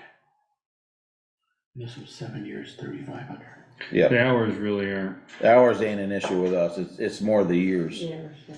Cause we got, our loader's what, 20 years old now, and it's got 8,400 hours on it. So it's not, the hours part is not really an issue What's the for broom us. for? What's the broom for? My plan The is for the pickup broom is, it has a gutter attachment on it, so it'll sweep the stuff away from the gutter, from the curbing. Curbing, yeah. So my plan is, right now I spend a little over $5,000 for sweeping. Mhm. My thought is, if this pickup broom will work the way I'd like, where I think it will work, I won't have to hire the sweeping truck anymore. Plus, I can also go out and do before the 4th of July like we used to. And I can do where these, the heavy rains that we've been getting, that have been washing stuff onto the roads on certain areas, we can go out with that and we can pick it up. Is what this is a lot to ask for the broom. I don't know if it'll do it all, but that's what I'm hoping. And you can add water to them, but I talked to, Virgins? yes, Virgin, Jimmy Laro out in Virgins, and he says the water that's on them, it really doesn't amount to much. So, and they do all their sweeping with the pickup broom that they have on their loader. And they just send a truck around with it, and that's how they do the whole Virgins. So in customer satisfaction, like if you look at reviews, is the Cat better than the John Deere? Is the John Deere better than the Cat? I Are they think both it, comparable? to be honest with you, I think it boils down to personal preference. Some people are strictly Cat, some are strictly John Deere. Have you had a John Deere here? Have we had a Cat here? We've got John Deere. John John Deere Deere and Fiat Alice have been the last, the Right. last two have been John Deere, and the Right. one before that was a The Fiat. Fiat. And what have you done with the John Deere major stuff? Nothing. So the one that we have The only now- major thing we had with that, we did have a wiring issue to do with the, what was it, the fuel pump? Is this after trade? That's what I was This just gonna after ask. trade. Okay, I was just gonna ask, what's happening with the old one? Let's see, John Deere gave us 46, and Cat, I think, gave us 45. Wow. In our Do capital you think you plan, could we estimated sell it outright, get better? Eric? No, Cat gave us 40. Eric, do you think you could sell it outright and get better? I honestly, I don't know, I mean, we could say, put it out for, I don't know, a couple weeks or whatever, and just see what we get for it, and then if we don't get enough, we can just send it in. It is. But. What do we have in the, what did we budget in the equipment fund? But that's what I went, to go, just this morning I had the. 175. But I think there's an available balance of 218 in the equipment that- fund. that- That's what So- I went to look Eric, for. how many That's hours was just on the now. John Deere? On ours, 84. 84. No, the one you were gonna buy, Well, 119. 119? And the one we bought had 300. 300 300 on it. The one that we got right now had 300 hours on it to start with. So it brought the price of that machine down, what, 20,000? They Yeah. were over 2 to start? Yep. Where is that? He told me where that was too. There's only $7,000 difference in I got after, 4,700. no, $7,000 difference in the machines after the return from rent. Oh, Seems a little high. Yeah, 119 hours is on it right now.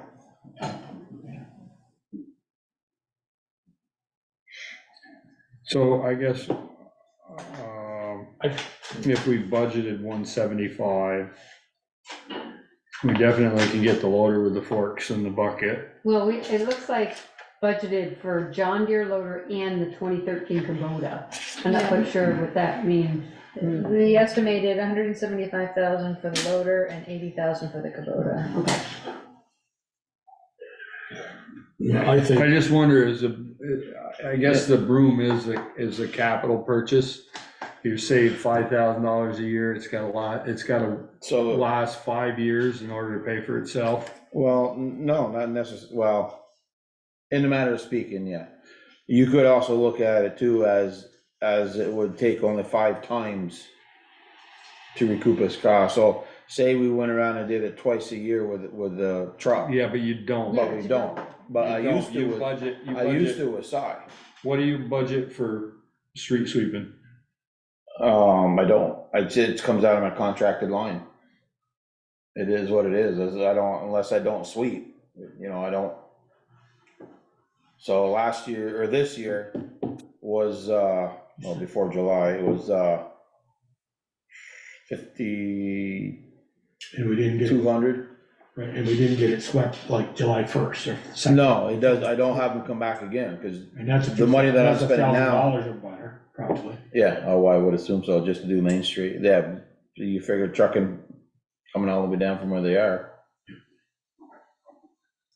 So, I contribute this as buying the loader, same as like buying the dump truck, I've always like to see us go back to Max, and I think the resale's better on them, I think the resale's better on a Cat than it is John Deere. But we may not be able to get one. yeah, Not that's 2 weeks, but that's the other thing, Cat doesn't know when they can get one in the air, right now. if he can't have one by October 1st, then you're not buying it. I would say to him, Killington's waiting for their Cat to come in, it's been ordered for a year. oh, you didn't, I was thinking when, okay, maybe October 1st or November, no, later in November. And I did not ask any of them, other than Doosan told me that they have a 250 Doosan that's on the line right now, that he needs to have an answer within a week to be able to put that on for us. Because they sold the other one? Yep. They only got the 220 in the yard right now. You're on 250. Yeah, which is the same size as the 544 and the L70 and the 926. What was the Doosan that much? Doosan, that was 162.5 for the loader, 34,175 for the broom, and then 11,300 for a 5-year, 5,000-hour warranty. Yikes. So it brings it to, without a broom. brings So it they're like, what, to the other- 207, almost $208,000 for a Doosan. And Volvo was, with everything, the broom, all that, their bottom price was 208, 279. You said the broom through Cat was what, 19? 19.9. 22. 19.9. 19.9, yeah. No, Yeah. 22.5. Through John Yeah, Deere, that's through John 22.5. Deere. Yeah, 19.9 for the Cat. See, we were listening to you. We all wrote I it don't, down. I don't listen to myself, so So that's why I 20, said. 20 and 22. $4,700 difference, that's what I come up with. $2,500 Between difference in two. the broom. I'm just, But we have is to wait. is the price of the broom gonna change? Is the price of the broom part of the package, No, or is it that's an gonna option. change? That's an option, yeah. So it's not, So- it's really part of the, I told everybody to option it, in case we decided not to buy it. The John Deere 166 is just the quick disconnect loader, the hydraulics on the front and the forks. Yeah. Yep. And the Bucket. 173.3. We Well, said no. bucket, no. Bucket we said and Bucket and forks. Bucket, Bucket, forks, forks, and, quick and connect. the 7-year, 5,000 warranty For 166. for 166. And the Cat is 173.3. Yep, and that's With the included a forks. 7-year, 3,500-hour warranty. I'd be curious as to whether the Cat's broom would fit on that machine. Unless their quick hitch is different. That's what I'm going, that would be my only option, thing would be the quick hitch. is No, different I on it. mean, you ask, you tell them you got a John Deere and that's what you want. And the other thing is too, not that it's a killing factor, but the spare tire that we have for the loader now will fit the new John Deere loader. So we don't So we need don't it. have to buy a spare tire for the new, well, whichever loader, other than, you know, cause I did John Deere will ask. fit the John Deere. Right, I asked him, and he said, and I showed him a picture of it, he looked at it and talked to the parts guy, and said that tire will fit the new loader. Am I remembering correctly that you said that the tires are like $4,000 Yeah. a piece? Yeah. Yeah. So That's you'll end not- up buying, that's not including the rim. so you'll end up buying a tire and rim for this, if we go with cat. If we go with cat, yeah, cause you're gonna That's want a fine. spare wheel in case something happens in the winter. Yeah, well, no, they won't fit. Mine is, Yeah. kind of lopsided. I make a motion, we buy the John Deere. I'm half inclined to hold off on the broom, but I don't know. That's fine. I What's the don't big deal know. if we hold off on the broom now and buy Well, it later? price increase. Can we buy the broom separately? Yeah. Yeah. No, not Later from the dealer who sells the brooms. When the manufacturer sells the brooms, like, Oh, No, like a they don't- Viking or something. They No? won't let you do that. Well, not only that, because if you buy it from a direct source, you're not gonna have the quick connect on the broom. If you buy it from a direct source, unless you specify, I'm assuming. Yeah. You'd have to buy the hitch. You'd have to I buy just the didn't know hitch if and it all was that, cause we thought about, well, dealers another that theory sell- that Peter had, or Pete had, was seeing about buying another quick hitch and see if we could weld it or put it onto the pusher. Oh, so you just couple. So you on. just couple onto it and you go down, you don't have to Chain it chain it into the bucket or anything, you just unhook, hook back on, down you go. It's an idea, yeah. So, it was a thought. So, We have a motion. Do we have a second? That's without the broom. Without the broom. Is there any additional cost? I think you said the potential cost increase, but any other additional expenses if the broom is purchased later, like delivery charge, or you guys have to go down and pick it up, and so there's time and travel and that kind of. Burlington. I would, yeah, I don't Is know, this coming from Burlington or United Ag down here? Just, not sure. Burlington. It's I mean, I would assume they would deliver it, It's not ag. cause they're it's gonna have to, Forestry and. Oh, well, not necessarily, cause it's all gonna be plumbed, all we gotta do is plug and play, so it should work. Yeah, the plumbing will all be The there. plumbing will already be on the machine. The machine does have the valve for it.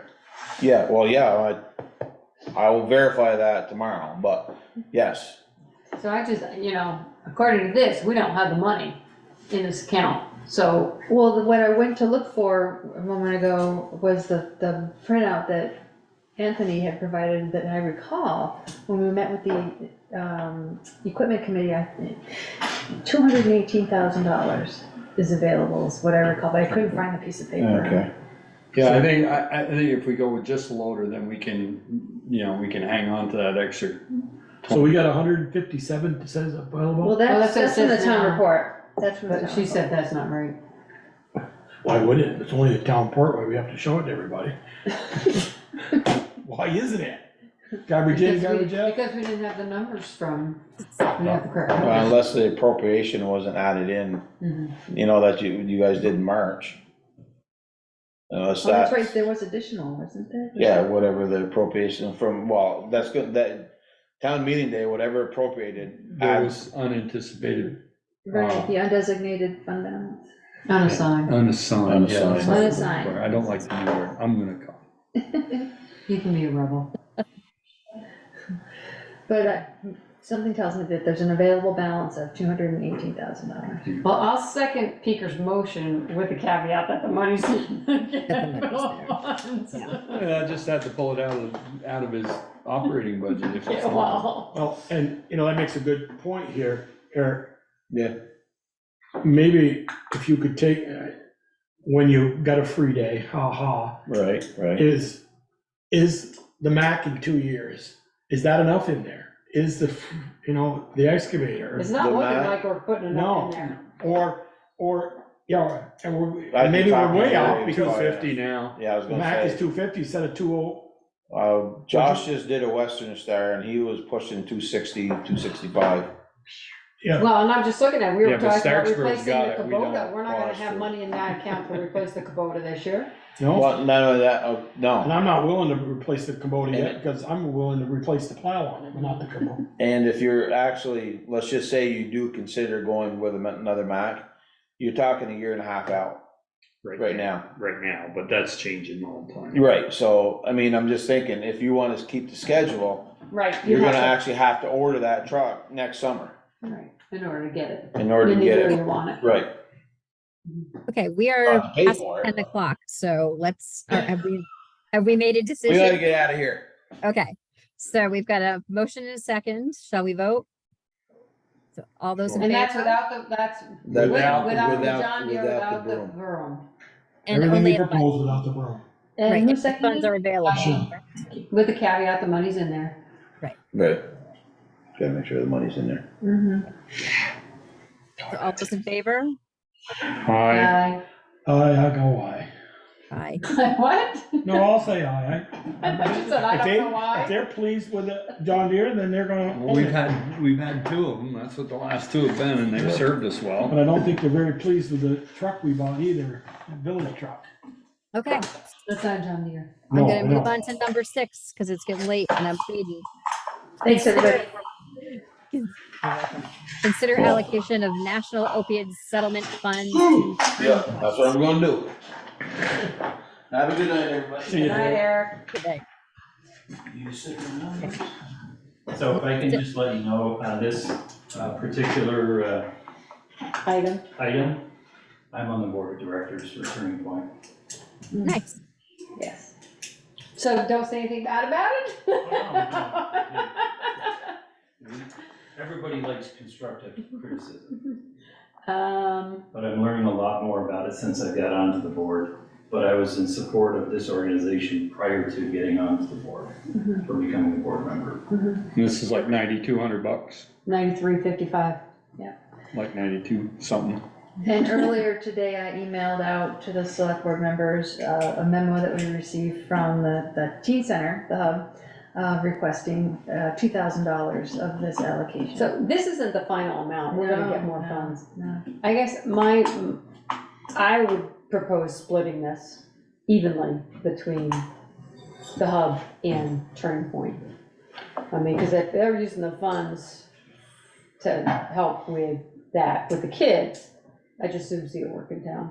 What's the, She wrote her letter here that said. yeah, I what you- didn't, They were first Tier 1, And you got somebody that and comes they do in, training, yeah, somebody comes Thursday in afternoons, and 2 works hours. with the kids and Preventative. tries to keep them. Which I didn't know, I was really pleased to. I think I learn did know that maybe. Some of the members at Turning Point do that training. Right, that's what I'm saying, they do that training. We were with- the first agency to get a iPad. Mhm. So any time of the day, to include in the middle of the night, if somebody wants to speak to someone, they can actually FaceTime you so they can see who they're talking to. When do we know when the next amount that'll come in? I do not know offhand, but I think they've been coming in, I don't know, every 3 months or so. And how much A did little we- bit here, a little bit there. how much did we give them in ARPA funds, or did we? 55, 55, 65. 565, yep. And Ian had recommended that these requests be considered separately. Separately from what? That each other. Turning Point's ARPA allocation not be affected by the opioid. Opioid, yeah. And vice right, versa. Yeah. One of the things Turning Point will be doing when we finally schedule it is they'll help train us, police officers, in some of our response and what to look for and questions to ask. That's good.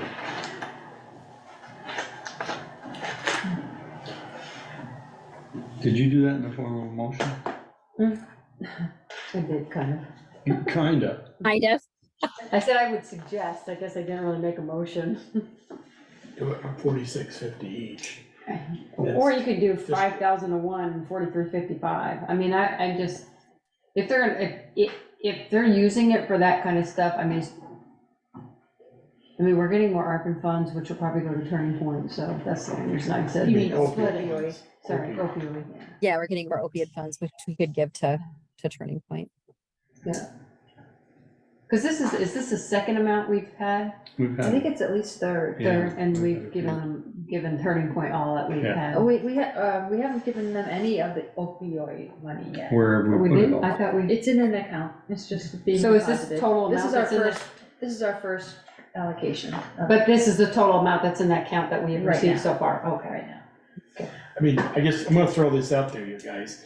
What if we'd gotten a letter like we got one from the teen center, and I support that. We got one from Mountain Community Health that says we're federally funded, and we'd like some of your opiate fund to deal with opiate people who walk in the office. Where would we go with it? They get federal funds. Well, They get other Turning federal Point did funds. too. Yeah. Look in the paper, they got millions of dollars here just recently. I'm just throwing that out there. They're, But knowing that we're gonna Turning have, Point and Hope, the teen center, ain't the only people who are dealing with opiate crisis, when people walk in the door and walk. No, but they're both dealing with it on the ground level here in Bristol. right, So Bruce, you mentioned that the certified recovery coach is through the Turning Point? Yes. Yes. And how does the Turning Point pay them now? Do you know? Just out of the regular fund? I was gonna say they're employees under. So, I think Taylor's proposal is that these funds would be used to fund that person directly through. Oh, I thought she said it would help fund supplies to allow them to continue to work with arts, Yeah, I crafts, thought and so, whatever. too. Yeah, okay. yeah, that's how I read That's it. what I read. Okay. So, you mentioned $1 million, that is just to update, the building. That's what that. Right, yep. The money that they got, yeah. It's not used, that's not gonna be used for the The program. operations Right. or the recovery coaches or anything like that. Right, the 55 that we gave them was for their programming. Right, that's Right, supposed to yeah. help support the programming, Right. continue to increase it. Yeah, her sentence is, this money would go towards funding the activities Right. the certified recovery coach participates in with the teams and give them more freedom to create other programming offerings. Through the hub, Mhm. yeah, not through Turning Point itself, Correct. so, Correct. yeah. So I guess I'll make a motion to split it between the two, this batch anyway. Right. I'd like to ask a question of Bruce. Bruce, you said at some point you're going to be taking some training with Turning Point Center. Is there a fee for that training? Would it be wise for us to earmark some of this funding for any training that you might have to pay for? No, I've had discussions with them and they will make time in their schedule and hours when we can get to it. And they would come over and spend some time with us. Okay. So we have a motion from Michelle. Second. All right. So all those in favor? Aye. Aye. Great. All on board. Thank you. That'll be a nice surprise for the rec department when they come in tomorrow. Yes, indeed. Okay, let's see, where are we? Number 7. Review and approve, pardon? Both sets of minutes have been distributed. Yep. So approve the June 26th and July 24, 2023 meeting minutes. Make a motion to approve the June 26th and July 24th, after clarification on my question on the 24th about the memorial sign. Right. I thought you didn't think, I thought she said it wasn't fixed yet. And I just have one correction on 26, page 3. Motion down at where it says motion, Joel made a motion, allow the use of the former dog pound building or storage use as proposed by Scott. 4. I think it's 4, it's supposed to say 4. Yeah. And Darla also made a point that at the July 24th meeting, she should be listed as not present. No, I need to look at that. There goes your $25, Darla. I was Jeez. sleeping. I was sick as a dog. Never could have made it through a meeting. There's the warrant, so I was gonna read it. Right, so moving on to number 8. So Sorry. was it seconded? Was Oh, I'm Michelle- sorry. Oh, Sorry, second. sorry. Yeah, I think Joel, I thought Joel Second, did. sorry. Second, all those in My favor? correction.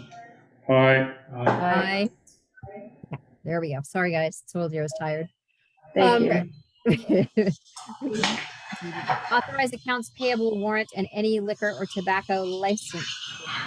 The accounts payable is $113,383.67.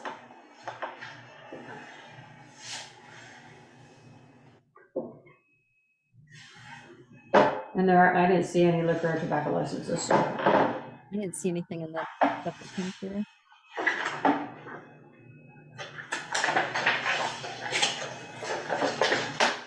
All those in favor? To what? Oh, sorry. We don't I'm have- sorry. I'm sorry. I think so, you have to too. I'm They're fading authorizing it, but they're authorizing sign it their off on it. signature. You sign them. Everybody's signing it but me. I'll be down tomorrow. We're Okay, keeping you up. a little bit. Let's see, what do we have? Select Board Roundtable. I just want to thank the Police Officer Francis, who returned our checkbook after somebody removed it from our car the other day. Walked up to the house and knocked on the door the other night. We really appreciated him. We appreciated the personal service. So that's all I have this evening. Michelle? No, I'm good. Good. Peeker?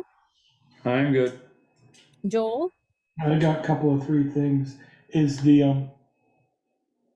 gonna continue I thought we moved it to September 25th, a Monday night, or something meeting for the bicycle pedestrian for Pine We Street. did. So that's It's gonna be September. the second September meeting? Okay, No, I'm not telling, I know. are we doing that? it's not currently on my radar.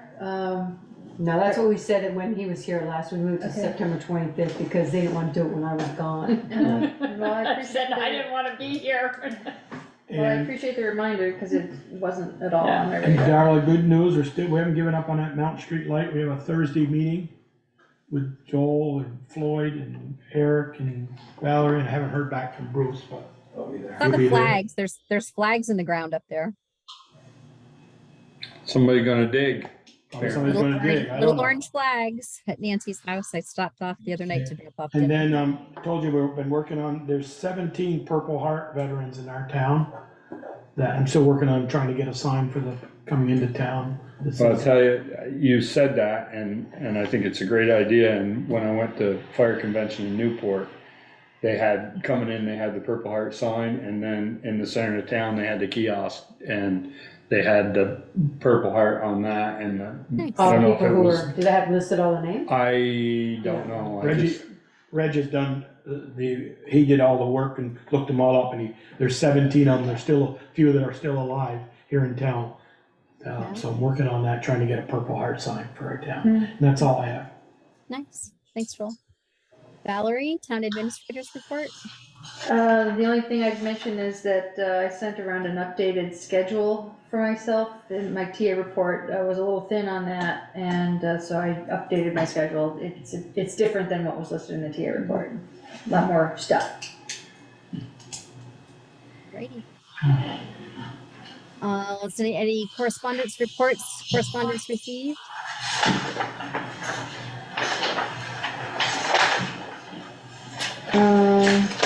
In the online was VTUM's recommendations for the sewer system maintenance. There's a water allocation letter for Pleasant Street, and I like the opportunities to share the newsletter that the rec department puts together. Did West Pleasant Street get their access permit yet? You know? I don't think I've seen it. Yeah, okay. Yeah. And did Good West question. Pleasant Street water line that got put in last year been paid yet to the town? The one from the curb through the foundation? Oh, yeah, I think so. I don't know, you'd have to ask Sharon. Yeah, I don't pay all of those things Sharon. closely.